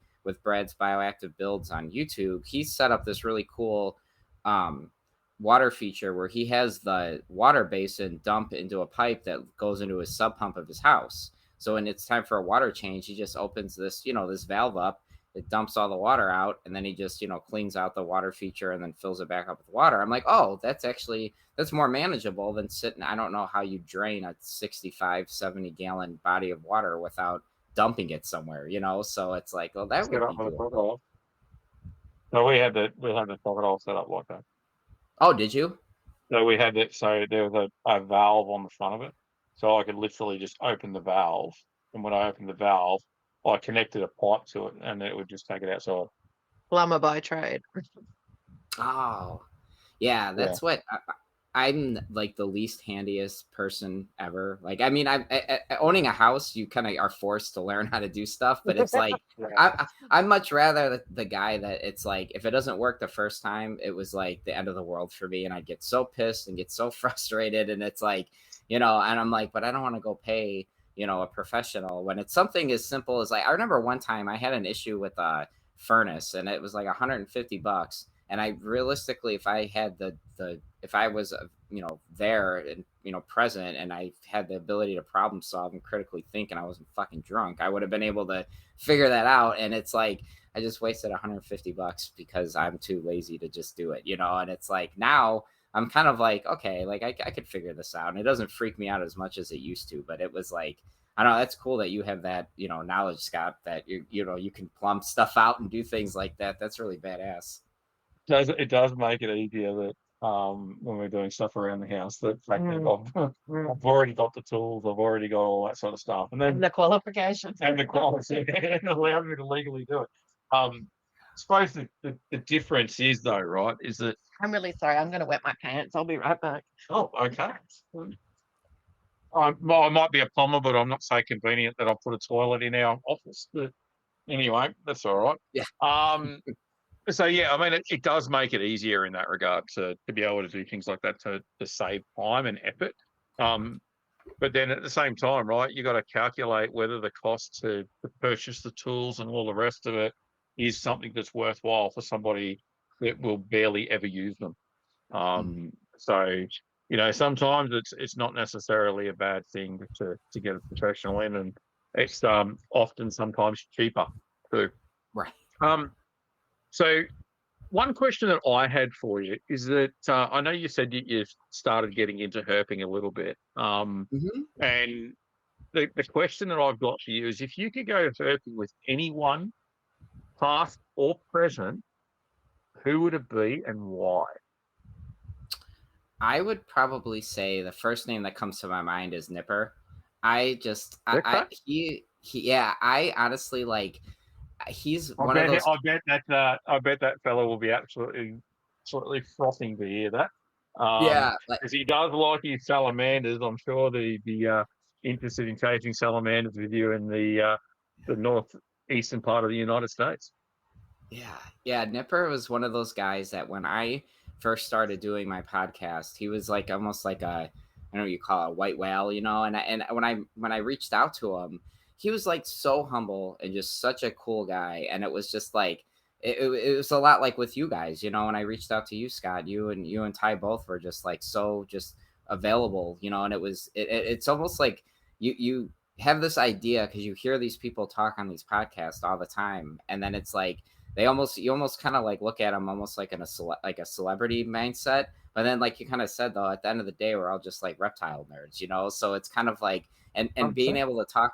And it was like being able to talk with Nipper about, sharing like my passions with, with fire salamanders. And he's like, I seen those, and it's just like, oh, Nipper, you're killing me, dude. Like those are absolutely, like I would like there's a species of them they commonly refer to as the alpine fire salamander, Salamandra atra, and they're Archer, the blacks. Yeah. yeah, Yep. that's an animal that I would absolutely. I don't think I would ever have any interest in keeping it, based on, from my understanding, it's it lives in elevation, and where I'm at in the Midwest, I don't think I could. I don't know. I'd have reservations of keeping it at sea level if it's naturally not found anywhere near sea level. I don't know if it would play a factor in it, but at the same time, puppy's making an appearance, and I don't know though if I feel like I could give it its just due, but I still think that salamander is just one of those animals that I would lose my mind if I seen one in the wild. I know, like I mean, their whole life cycle is so crazy. They can stay, pregnant, if you would. I think it was like up to like 18 months that they can actually be carrying their larva, with them, and it's like, I'm sorry, what was that, Scott? I said, yeah, okay, that's interesting. Like, Yeah, yeah. and it just. Oh, sorry. Oh no, I was gonna just say really quick is like it births not an aquatic like larval form of a fire salamander. It's a fully formed small version of itself, and something about that animal and its life cycle is just, I don't know. I find it so intriguing, and I would lose my mind to see one of those in the wild. And to go with Nipper, I mean, the guy is like, I mean, you guys seem like you guys get along pretty well. Nipper is just such Nipper. yeah, isn't he such a great guy? Yeah. I really do enjoy talking to him. He's such an awesome man. I particularly like calling him from the field in summer when it's like almost zero or below zero, and I give him a call while I'm out chasing critters or something like that. I go, "How are you going today, mate?" And he goes, "Oh, it's bloody cold. It's this, that, and the other." I said, "Oh," he goes, "It's fucking crazy." and I'm telling him that hang on, wait 1 second, I've got to go and have a look at this snake that's on the road in front of me while I'm talking to him on Messenger or something like that. So he doesn't mind that, me giving him shit like that, that's for sure. But you talk about Salamander atra. That was one that there was 2 species of salamander that when we went to Germany back in 22 that I really wanted to see, and I didn't see either species of salamander, and that was a disappointing part. But we certainly did see Vipera berus, which was a species that we're hoping to see, and Nipper, funnily enough, was the person that was able to sort of really help us with knocking down, and Eric Watchell, on knocking down the sort of conditions that we need to see them. So, we were successful in seeing Salamandra, Vipera berus. So here's the Vipera berus and the habitat it was in. So this incredible heath. It wasn't a very big snake, but that's it. That's it there in all its glory. So yeah, pretty exciting animal to see. And then next to a 20-cent euro coin there. So it wasn't a very big snake, but certainly It was angry. we were very happy to see it, that's for sure. So yeah, and very lucky to see it. And the one thing that we found out about it is that these things were, and this was thanks to Nipper, was the temperature. You'll see them at in a very small temperature window when they're out and basking, and then as soon as it gets to either too cold, they're not out, or if it's too warm, then they move away from basking pretty quickly as well. The part where you get Salamander atra, we ran out of time and didn't get to go to that particular spot. But when we go back to Germany, I definitely want to go to the Black Forest, and that will be something that is high on my list to see. So yeah, I'm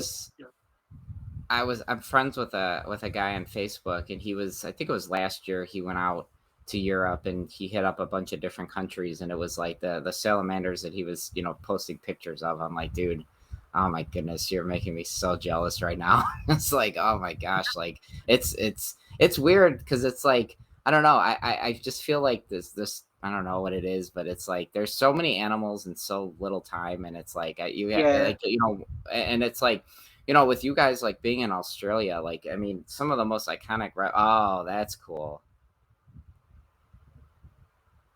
That's So- that's your what is it? Your classic like This is our- alpine, right? Yeah, this is our pestrous. Yeah. Yeah, that's such a neat animal. But it's like, you like, do you guys like how many have you found every animal reptile in Australia, Scott, or no? No, No, No.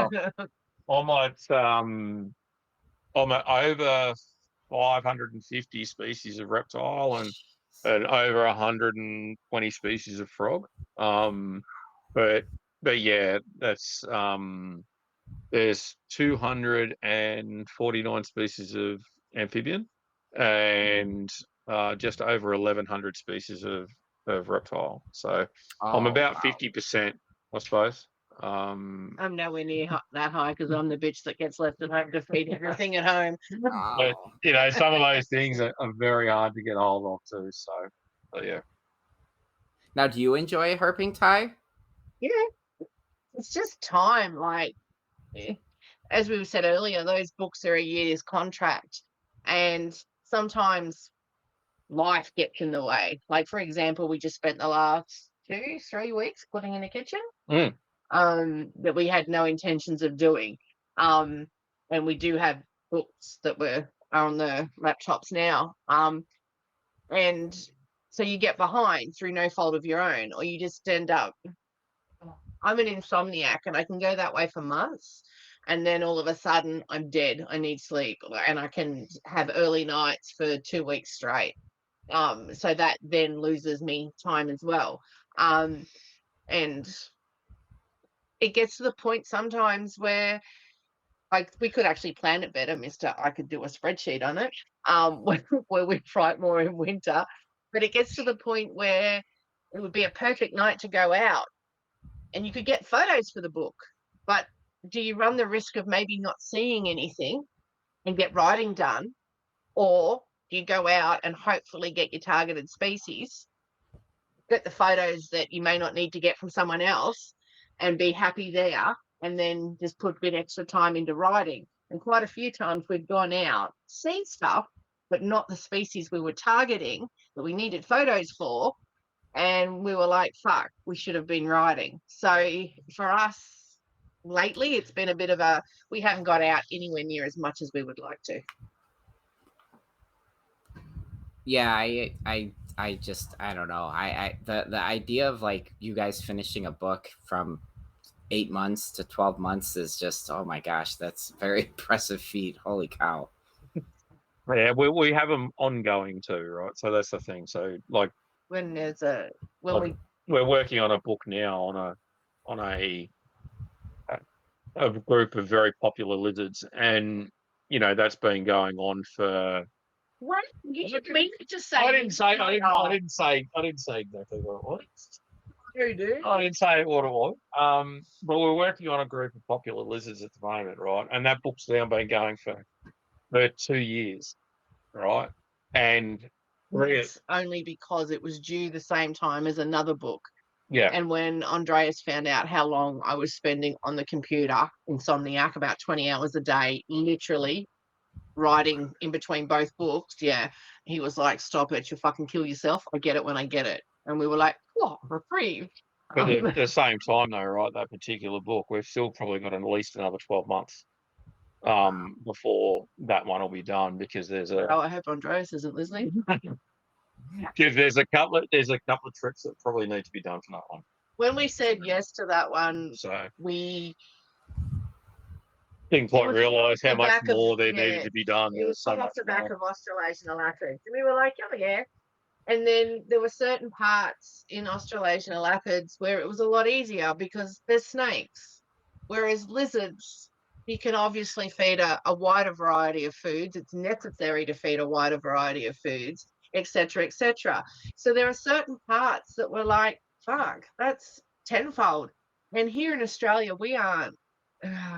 We don't have a lot of the feeding that the rest of the world has, or America and Europe at least, and closures, etc., etc. So if we do it to what we are allowed to do here in Australia, I feel the book's going to look half-assed. So we need to add the stuff for the other places. So much more that we didn't actually think about, and we were like, yeah, no worries. Now we're like, fuck. But it is what it is. So I've already That asked. is- Yes, I did. Oh yeah, you did. Sorry. Sorry. The equipment one you did. No, I didn't. I was telling Matt how to get a word in edgewise, I would color code the questions, and you still ask the red questions. So here's a red question. What piece of equipment can you not live without in your herp room? Right now, I would say the Luminize Arcadia UV lights. I really became like a huge fan of Arcadia since I've gotten into geckos again, and it's like these Luminize lights. Like as a kid, the idea of giving my animal UV was just like, wow, this is so cool. And then it's like, my degree, when I went away to school is in meteorology. So like we had to do a lot of like from not how it impacts a reptile, but just the physics behind the sun and black body radiation and stuff like that. I guess you could say like it opened my eyes up to really how like important like the light spectrum is. So then I opened up this door of like the whole idea of what's the right word, like photo periods, and it was like, okay, how do I do a better job of replicating it? And that idea of being able to dim a light down, and then you can even like I've gotten crazy enough to where if I want to do a midday spray for whatever reason, I'm just I want to give my animals a little midday mist, I'll actually mess with the UV lighting where I'll dim it down maybe 10 minutes, spray them, keep it dimmed down for another 10 minutes to simulate like cloud cover coming in, the rain, and then the cloud cover leaving, and then ramp the UV up. And it's just something like I try to, I don't know, it's things like that Luminize light just has like really allowed me to really try to recreate natural environments to another level. We've used it in the adders when the adders have gone over. Yeah, definitely. How have you found your career in meteorology has influenced the way your approach to herps? Oh, greatly. Like I was saying, like the idea of the sun and just how essential it is to like everything. It's a driving force of our planet, So when I started learning, or becoming more educated with just how weather, how weather occurs, and it's like I try to tell people like people visualize or they think of weather as like an object, it's a rainstorm or whatever, but it's simply weather is just a result of differential heating. The earth ultimately wants to be stasis. It wants to be the same temperature. And once the gradient becomes so extreme, the product of it trying to regulate its temperature is the actual idea of a rainstorm, or snow or whatever. So learning that and then just seeing like being more aware of like how my animals respond to photo periods especially has just really I feel like it took my keeping to the next level where like now I'm very much aware of like if I have a snake, even if it's nocturnal, I still try to give it some type of a photo period because it's like again it's just trying to replicate nature the best of what I can with it realistic, but try to make make nature as close to as possible with inside this little box that I'm keeping the animal in. The deal period is such an important aspect for animals, whether they're nocturnal or diurnal is irrelevant. Because at the end of the day, right, the nocturnal species need the bright light to know to go to sleep, and then vice versa as well, right? Like you're not going to go to sleep too well in a brightly lit room, right? So if it was always brightly lit, then that would be an issue. But the same goes for something that's nocturnal, right? If it's always meant to be dark, it usually goes to sleep when it's bright. So it does need those bright lights, even though it's a nocturnal species. How have you found things like air pressure influences things like your salamanders? Do you think that they pick up on air pressure changes and things like storm fronts and stuff like that coming through? Yeah, I have like a weird, I don't know if you want to, my opinion on it. I don't know how popular it'll be, but whatever. I'm just going to be honest. So like, I don't. I think there's a lot of emphasis on, you know, this or that or this or that, and I think, like, I know Rob Stone has talked about like the cosmic octopus, or the idea of, like, to get an animal, like for example my fire salamanders, to go to, to get, start, demonstrating some type of amplexus, or their courting, their mating ritual. They do this really cool little dance where the male will get up underneath the female and, chin rub her, and he'll position her cloaca over the spermatophore. It's really, really cool to see. And long story short, though, I notice more that, like, if I'm trying to quote unquote like pair my animals when a cold front is coming through, I don't think it's bad. But at the same time, if you can check a couple other boxes instead of that one, I still think, as far as my fire salamanders go, that's still going to be sufficient enough to um, result in a successful copulation. Where I think sometimes, that I don't know. I don't think it's bad, but at the same time, I don't know how important it could be for, I don't know, the success in breeding. I would say. Broad picture. Don't nail yourself down on one. Well, there's probably a whole series of things that can influence reproductive behaviour, and you probably need to hit a whole heap of those. But And each one helps, right? Yeah. We've got to remember that using reproduction as a marker for success is probably something that's a little bit outdated in a lot of ways. Realistically, we love reptiles, and if we're going to pick something that's one of the most basal traits for species replication that's out there as being a moniker for success, is probably not quite right. Animals will reproduce because that's what their innate drive is to do. It's one of their main things is to reproduce. So I don't think we should be using that as a moniker for success.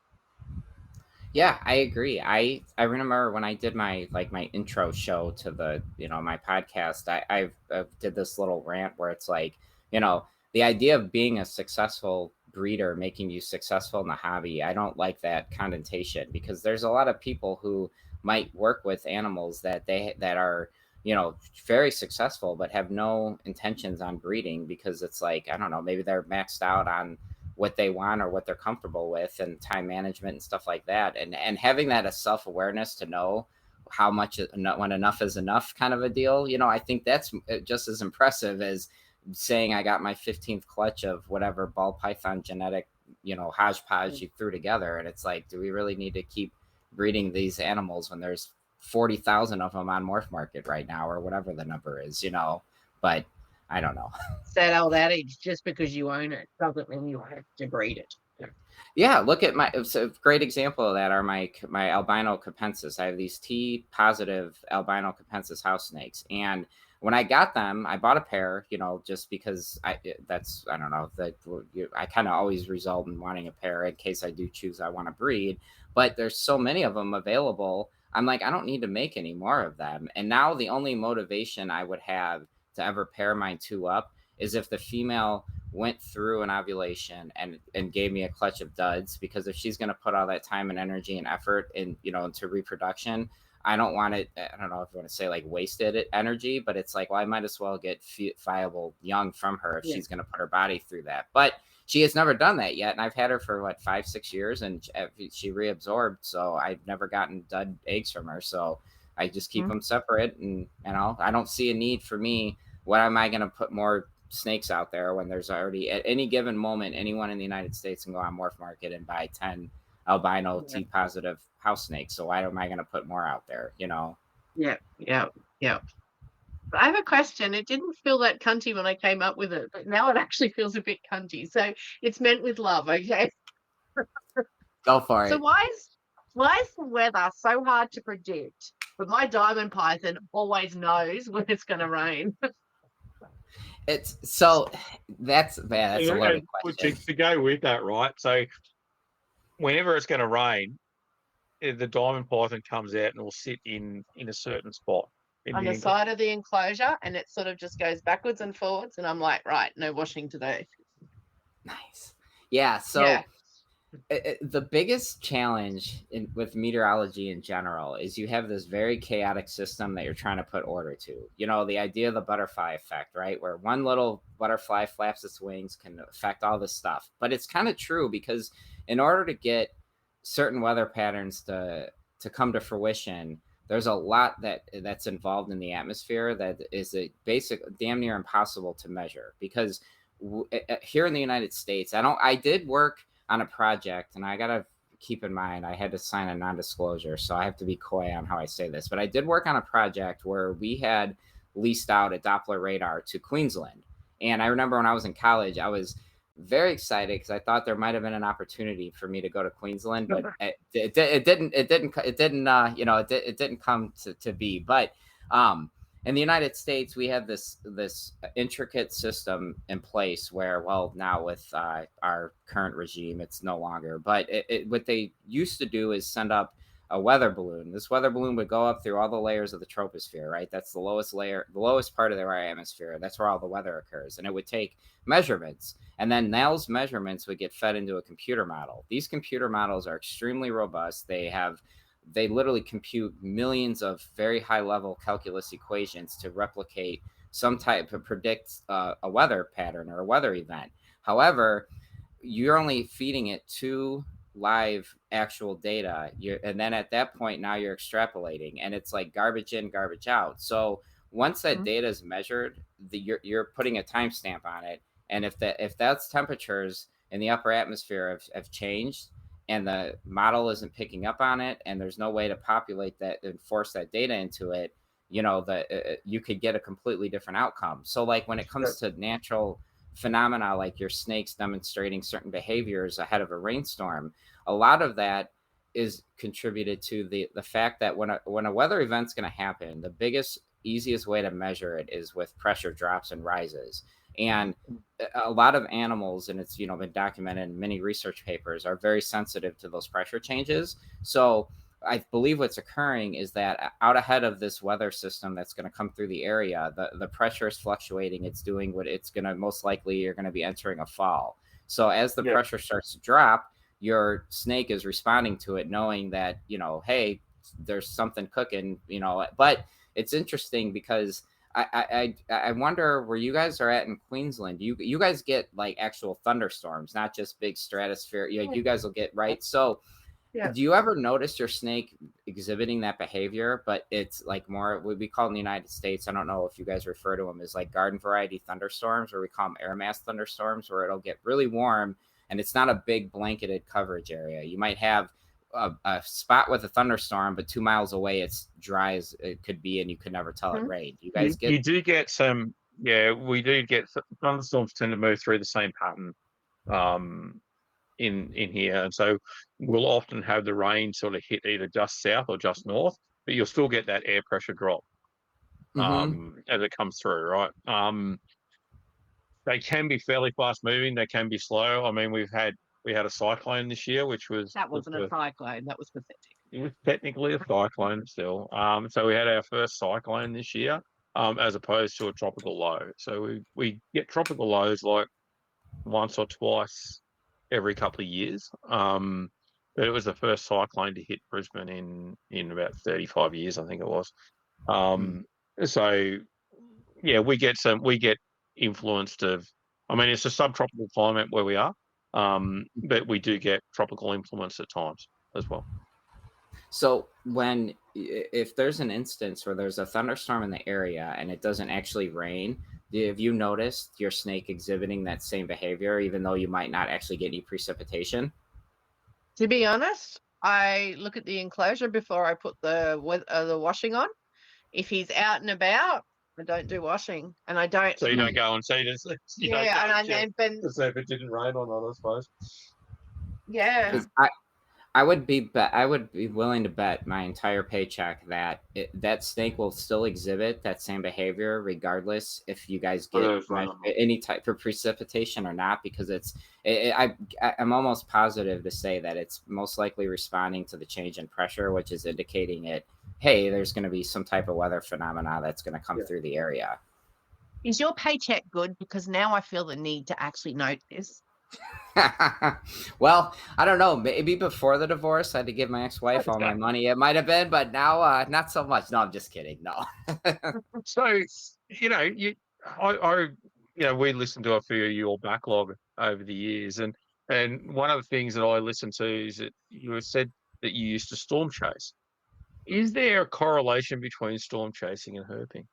That's so cool, by the way.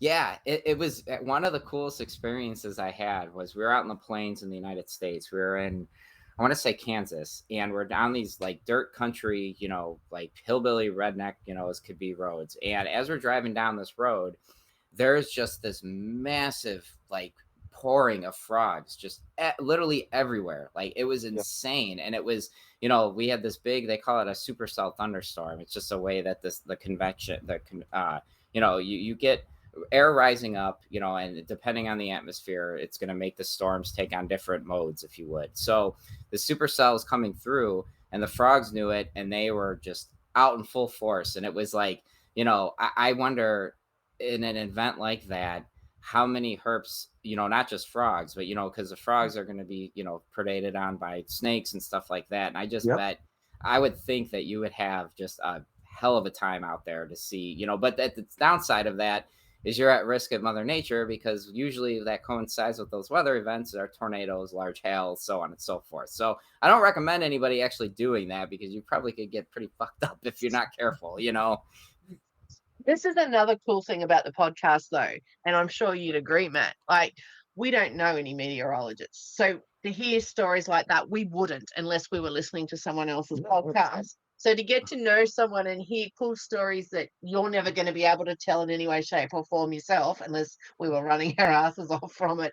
Do you know what I mean? Like it's so cool.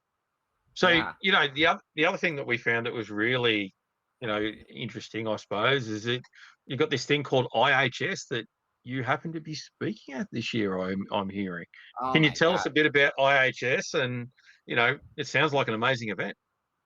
Yeah, I still wonder how the hell that happened, right? It was cool. I was talking with Dr. Loafman, Zach, with Cluebroid and Cluebroid Radio, and I was asking him, I forgot what we were talking. I think we were trying to set up just an interview date, and it was really funny because he texted me, or he messaged me on Facebook, and he's like, "Hey, I have something to add." And I hadn't really had much communication with him at all.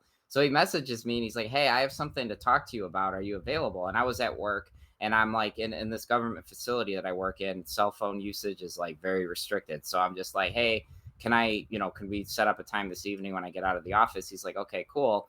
So he's like, "What's your cell phone number? I'll give you a call." And I'm like, "Oh shit, what did I do?" I'm thinking I said something really stupid on my show, and I'm like, "Oh my God, he's gonna And he's like, "So you're planning on going to IHS, right?" And I'm like, "Oh hell yeah, like I've never been, I really want to go." And he's like, "Would you be interested in like doing a talk on fire salamanders?" And I'm like, "Is the sky blue?" "Hell yeah, I would be." I'm like, "Let's do it."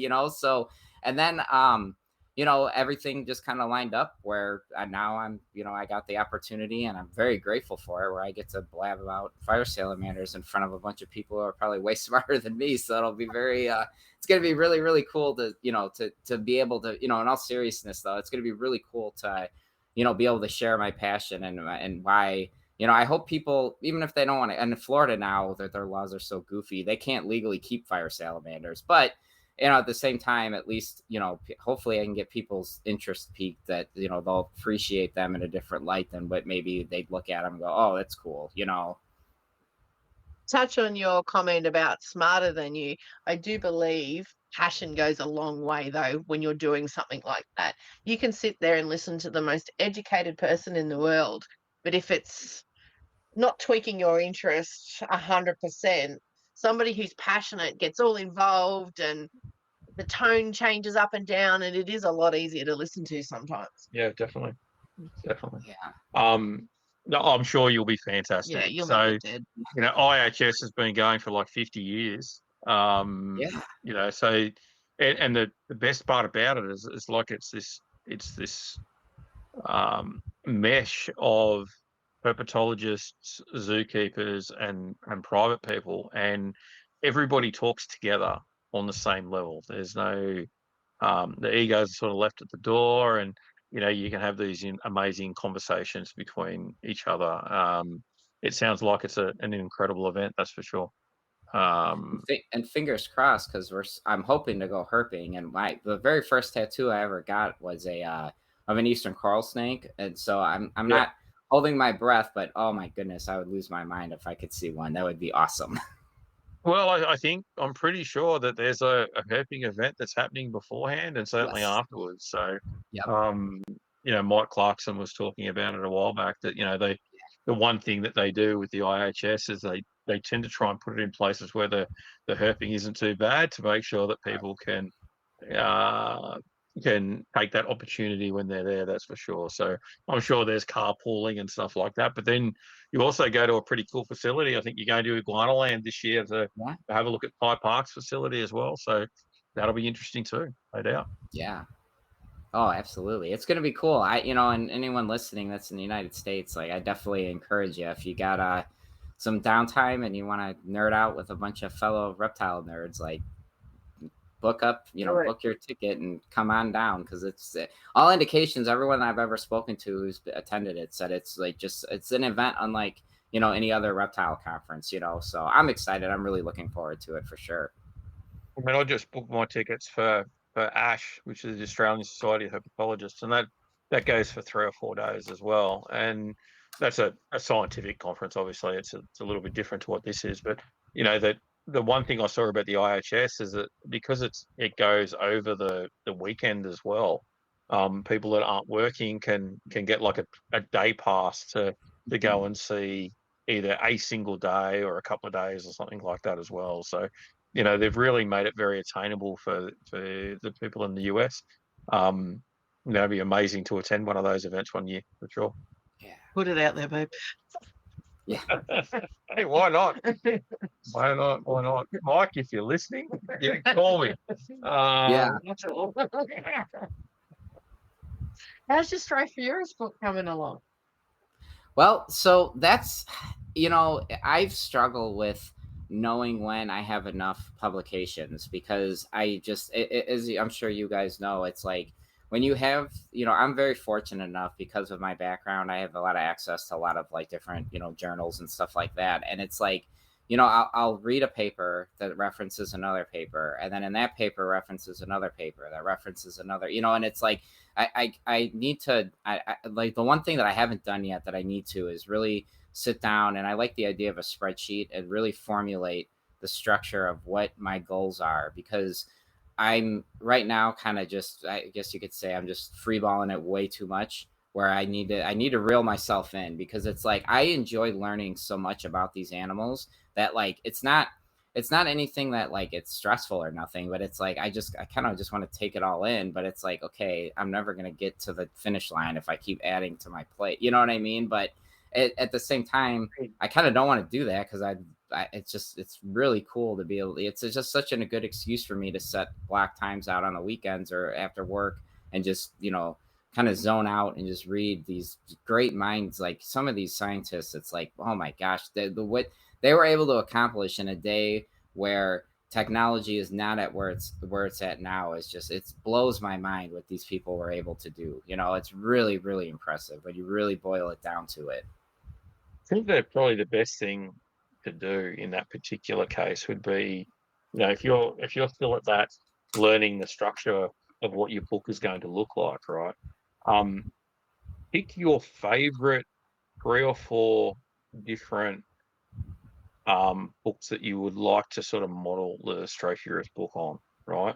So whether that be the more complete carpet python, or Zach's Xenodontine snakes, false water cobra book that he put out. If it's something else, pick those ones that you really like, and then have a look at what each one of those books have done, and literally just write down to say, right, I really like this, I really like this, and I really like this.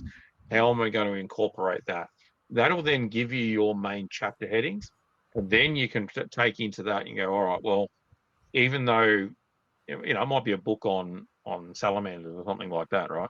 If it's a book on salamanders and they talk about the importance of water, well, you know that you can take that section out and you don't have to worry about that in regards to Can I just say something? Stropurus from a great point of detail. Yeah. Don't limit yourself to that, though. I know Scott and I are all at each other about the way we take to it. He levels me out. I will go off on a tangent. I'll be like, God, and then that'll send me into something else, which in the end of it has nothing to do with anything. And he sort of tries to keep me on track. Having said that, though, the last book we did, Scott found something that he quite liked in a mammal book. Yeah. And it had nothing to do with snakes. So don't limit yourself to, say, lizards. Do you know what I mean? Like, it was a happy coincidence that he found it and it worked well.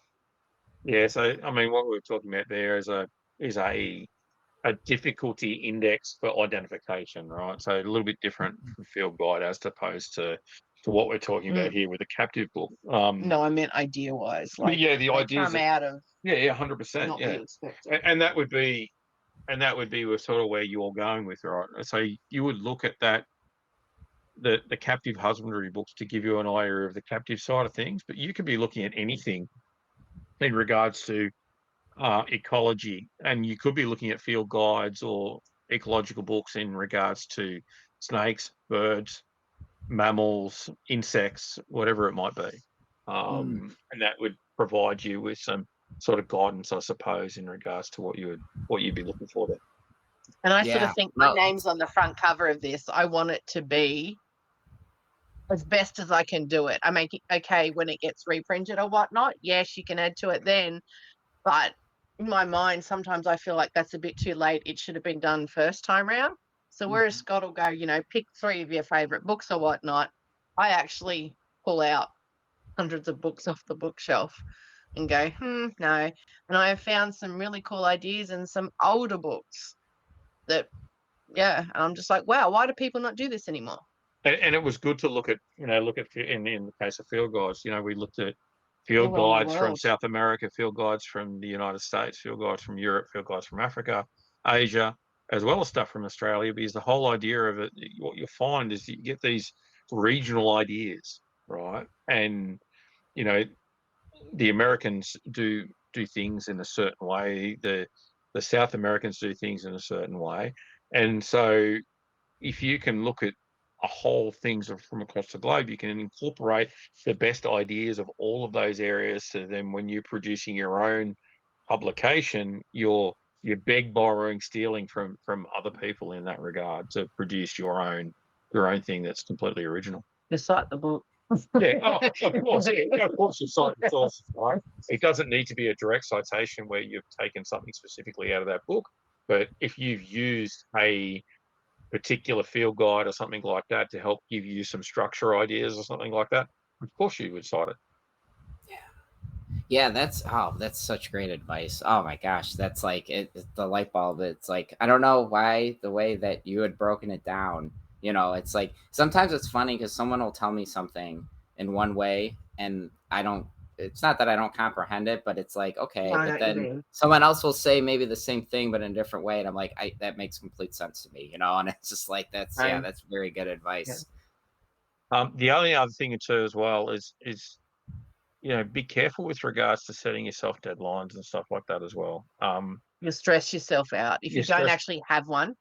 Don't stress yourself out for no reason. Yeah, so sometimes deadlines are good to give you an idea, but maybe give yourself like windows as opposed to actual deadlines. So go, right, okay, by the end of this month, I want to have the distribution map sorted out, or I'm going to do this, or I'm going to do that, or I want to have I want to obtain the species descriptions or get as many species descriptions I can by the end of this month for me to be able to read through.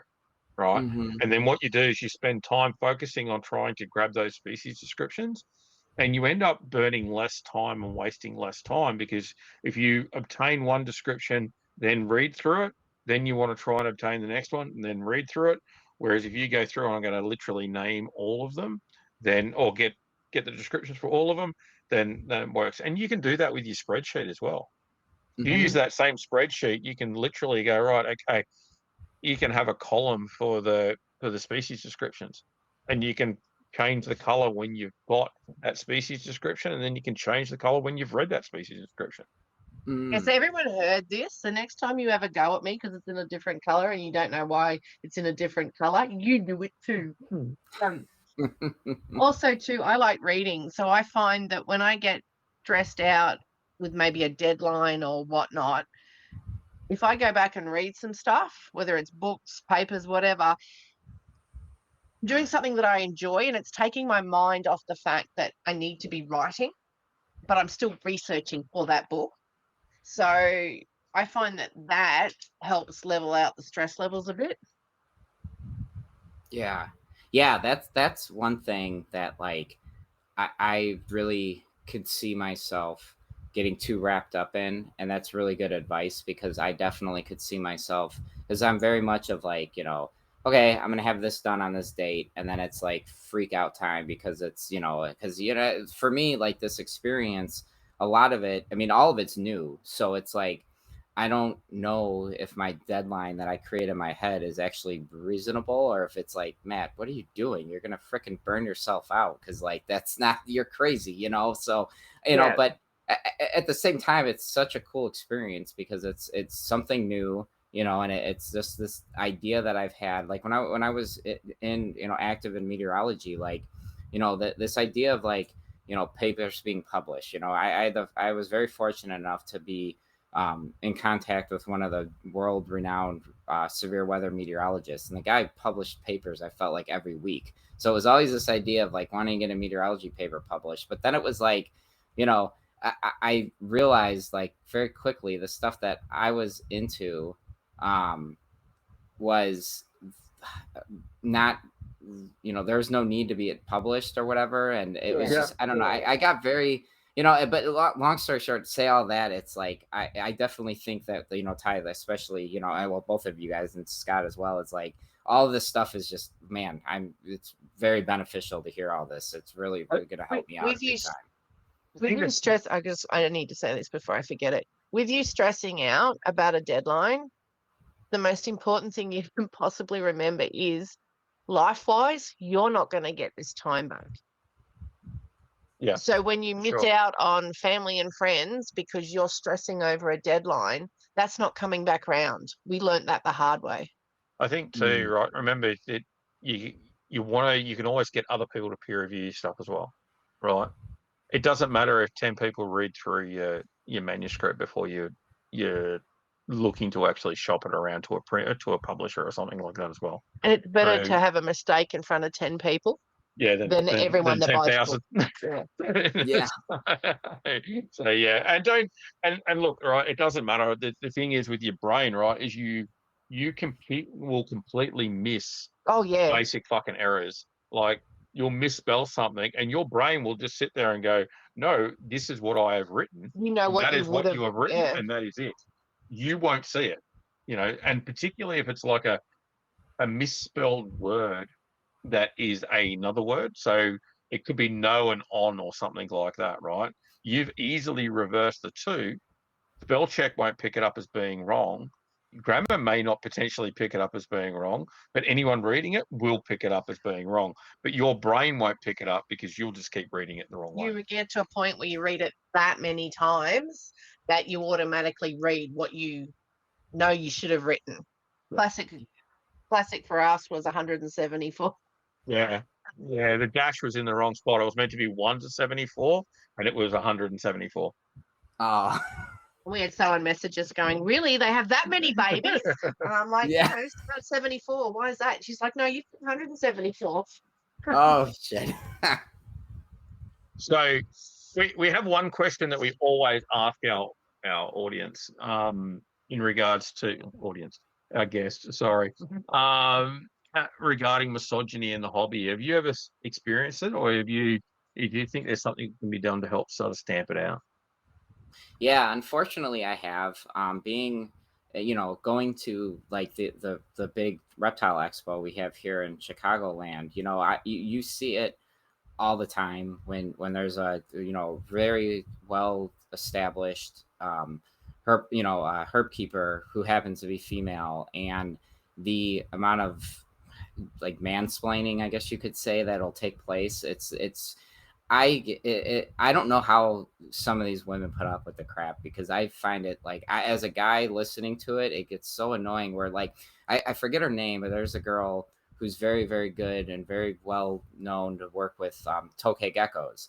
And I'd go by her booth. I don't know interest in keeping them, but I still like looking at them. They're beautiful geckos. And you just hear some of these like knuckleheads just, it's like, do you know who you're talking to? Like, hello, like, and and it's like, I don't know. You just see it a lot where it's like, just because they're a female doesn't, it just, guys' minds, I guess, go to, oh, they don't know this or whatever. And it's like, no, like I think that as men in the hobby, we need to do a better job of, being, I don't know what the right word is, open Human? to, or not Normal? what, right. Yeah, exactly. Yeah. Human? Fucking normal? Like, yeah. Yes. Yeah. It just, it boils down to being, compassion, and humility. And it's like those two aspects in people just seem to be so lost amongst the, craziness of today's modern world, where it's like, if everybody could just treat everybody with respect, you don't have to like everybody, for crying out loud, but you don't need to be a dickhead to every single person you talk to. And it's like, and for some reason, especially I see it with female breeders a lot. They seem to catch the brunt of it, and it sucks to see it. And it's like, I don't know. I mean, I think that's $1 million question. How do we all get along? At the end of the day, it's. How did your podcast come about? It ultimately came down to just keeping me from relapsing. Honestly, like, I had no other goals for it except for the fact that, when you come out of addiction and you go through detox and all that stuff, the biggest fear for me was, what the hell am I going to do with all my time? Because so much of my time was revolved around drinking. So it was very anxiety ridden, days where I'm like, I have nothing to do. I have not, and I really wanted just to give myself something that I knew I was going to be excited to do. And and then that's like, the thing is, like, I don't look at statistics and stuff like that, because I would love it if people listen to me, but at the end of the day, the ultimate goal for my show is to keep me sober, and it's been doing that. Yeah. So, combined with my program, working AA, and all that stuff, and putting my passions in this reptile community, and how supportive. I could not believe the outpour of people that genuinely want to see me stay sober, that might not have ever met me in person. And it's such a, like, it makes me feel so good to hear people tell me, Matt, you're doing a good job and all that stuff. And it really motivates me. My therapist had once told me early in recovery is, Matt, I want to challenge you to build a life in sobriety that you're going to be afraid to lose if you relapse. And I really took that to heart, where I really tried hard to focus on my career. I really embraced trying to learn more and become a better employee. Then I took it another step, where the reptile community, what can I would, and it's so cliche, but it's so true, is I'd like to leave the community in a better spot than where I came into it. Even if it's just me, telling that person struggling, hey, you can get through it. It's not impossible. It's one day at a time, but it's doable. And it's so much better at the other end of, going through active addiction. If you have a hobby and a passion and a community that you're excited about, it makes getting out of that black hole so much more achievable than not having that. And I think all of us as a reptile community, we all have that. And if you're struggling with something, with either be mental health or addiction or whatever, lean on your passions, because it really is just another tool in your tool belt. It's another, thing in your arsenal that can really get you through those tough times. So I think Restream kicks us out after 3 hours. So I think we just okay. wait to ask the next one. Yeah, ask the next one. I mean, Yep. So we do a little segment called 60 Seconds Under the Basking Spot. Let's go. Let's do it. All right, Matt, are you tidy or messy? Messy. Are you the ringleader or an accomplice? Ringleader. Do you prefer handmade or store-bought? Handmade. Night owl or early bird? Early bird. Coffee or tea? Coffee. Do you prefer to drive or be the passenger? Passenger. Phone call or a text? Oh, phone call. Yeah. Would you rather to be able to speak every language in the world or be able to talk to animals? Oh, talk to animals. Dark chocolate or milk chocolate? Oh, dark chocolate. Definitely. And the all-time favorite, does pineapple go on a pizza? Absolutely. Yes. Yeah. We should keep We're telling going to have to you. keep a tally on this because Ty is absolutely against pineapple on a pizza. I'm absolutely for it.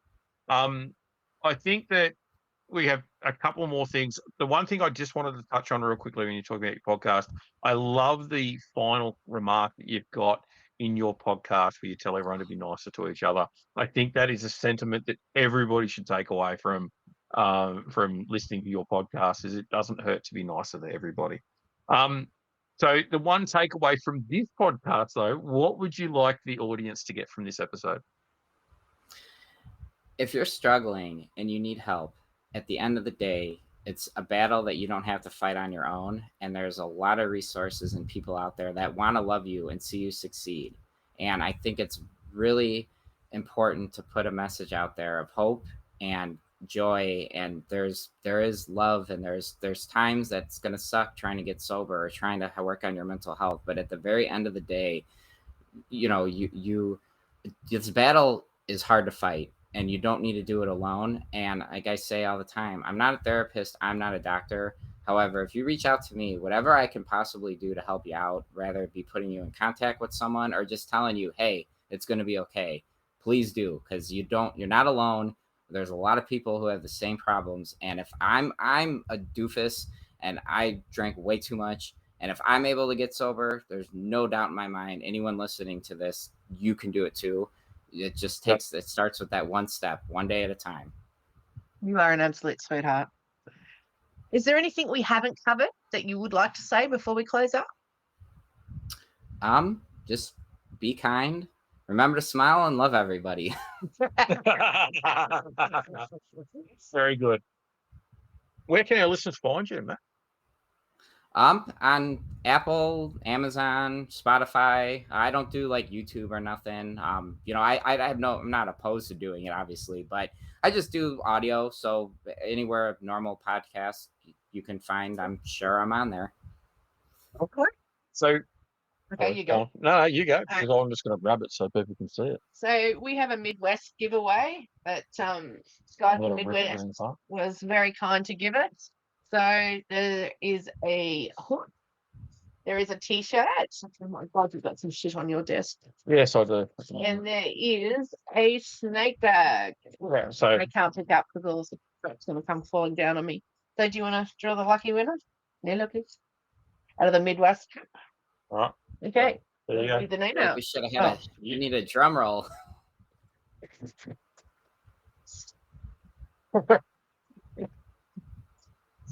Can you open that? I broke my fingernails. Yeah. Girly girl over here. Jesus Christ, that's made that tough, haven't you? Did it on the stick at reversed. I know. It was a good So idea at the time. we couldn't see it. Yeah. Oh, that's all right. Jesus. Who is? Manny Walsh, congratulations. Oh, it's back to front. You won the That's all giveaway from Midwest. Thank you very much to Well done, Manny. Midwest. We'll pop that in the post to you shortly. We'll have to contact you to get that detail. All right. So thanks for listening to the Cold Blooded Contributions podcast. The Cold Blooded Contributions podcast is proudly sponsored by Midwest Tongs. For over 40 years, the Midwest Tongs team has provided the highest quality snake handling tools made in the USA. Made by professionals for professionals. Visit Midwest Tongs at www.tongs.com. A massive thank you to our guest, Matt. We really appreciate you taking time out of your busy schedule to talk to us. Usually we'll be releasing our podcast monthly, so make sure you follow us so you don't miss out on an episode. Give the Cold Blooded Contributions podcast a like on Facebook so you don't miss any updates, giveaways, or guest announcements. The links discussed in today's podcast will be in the show notes. Remember, guys, always trust your creativity. It's intelligence having fun.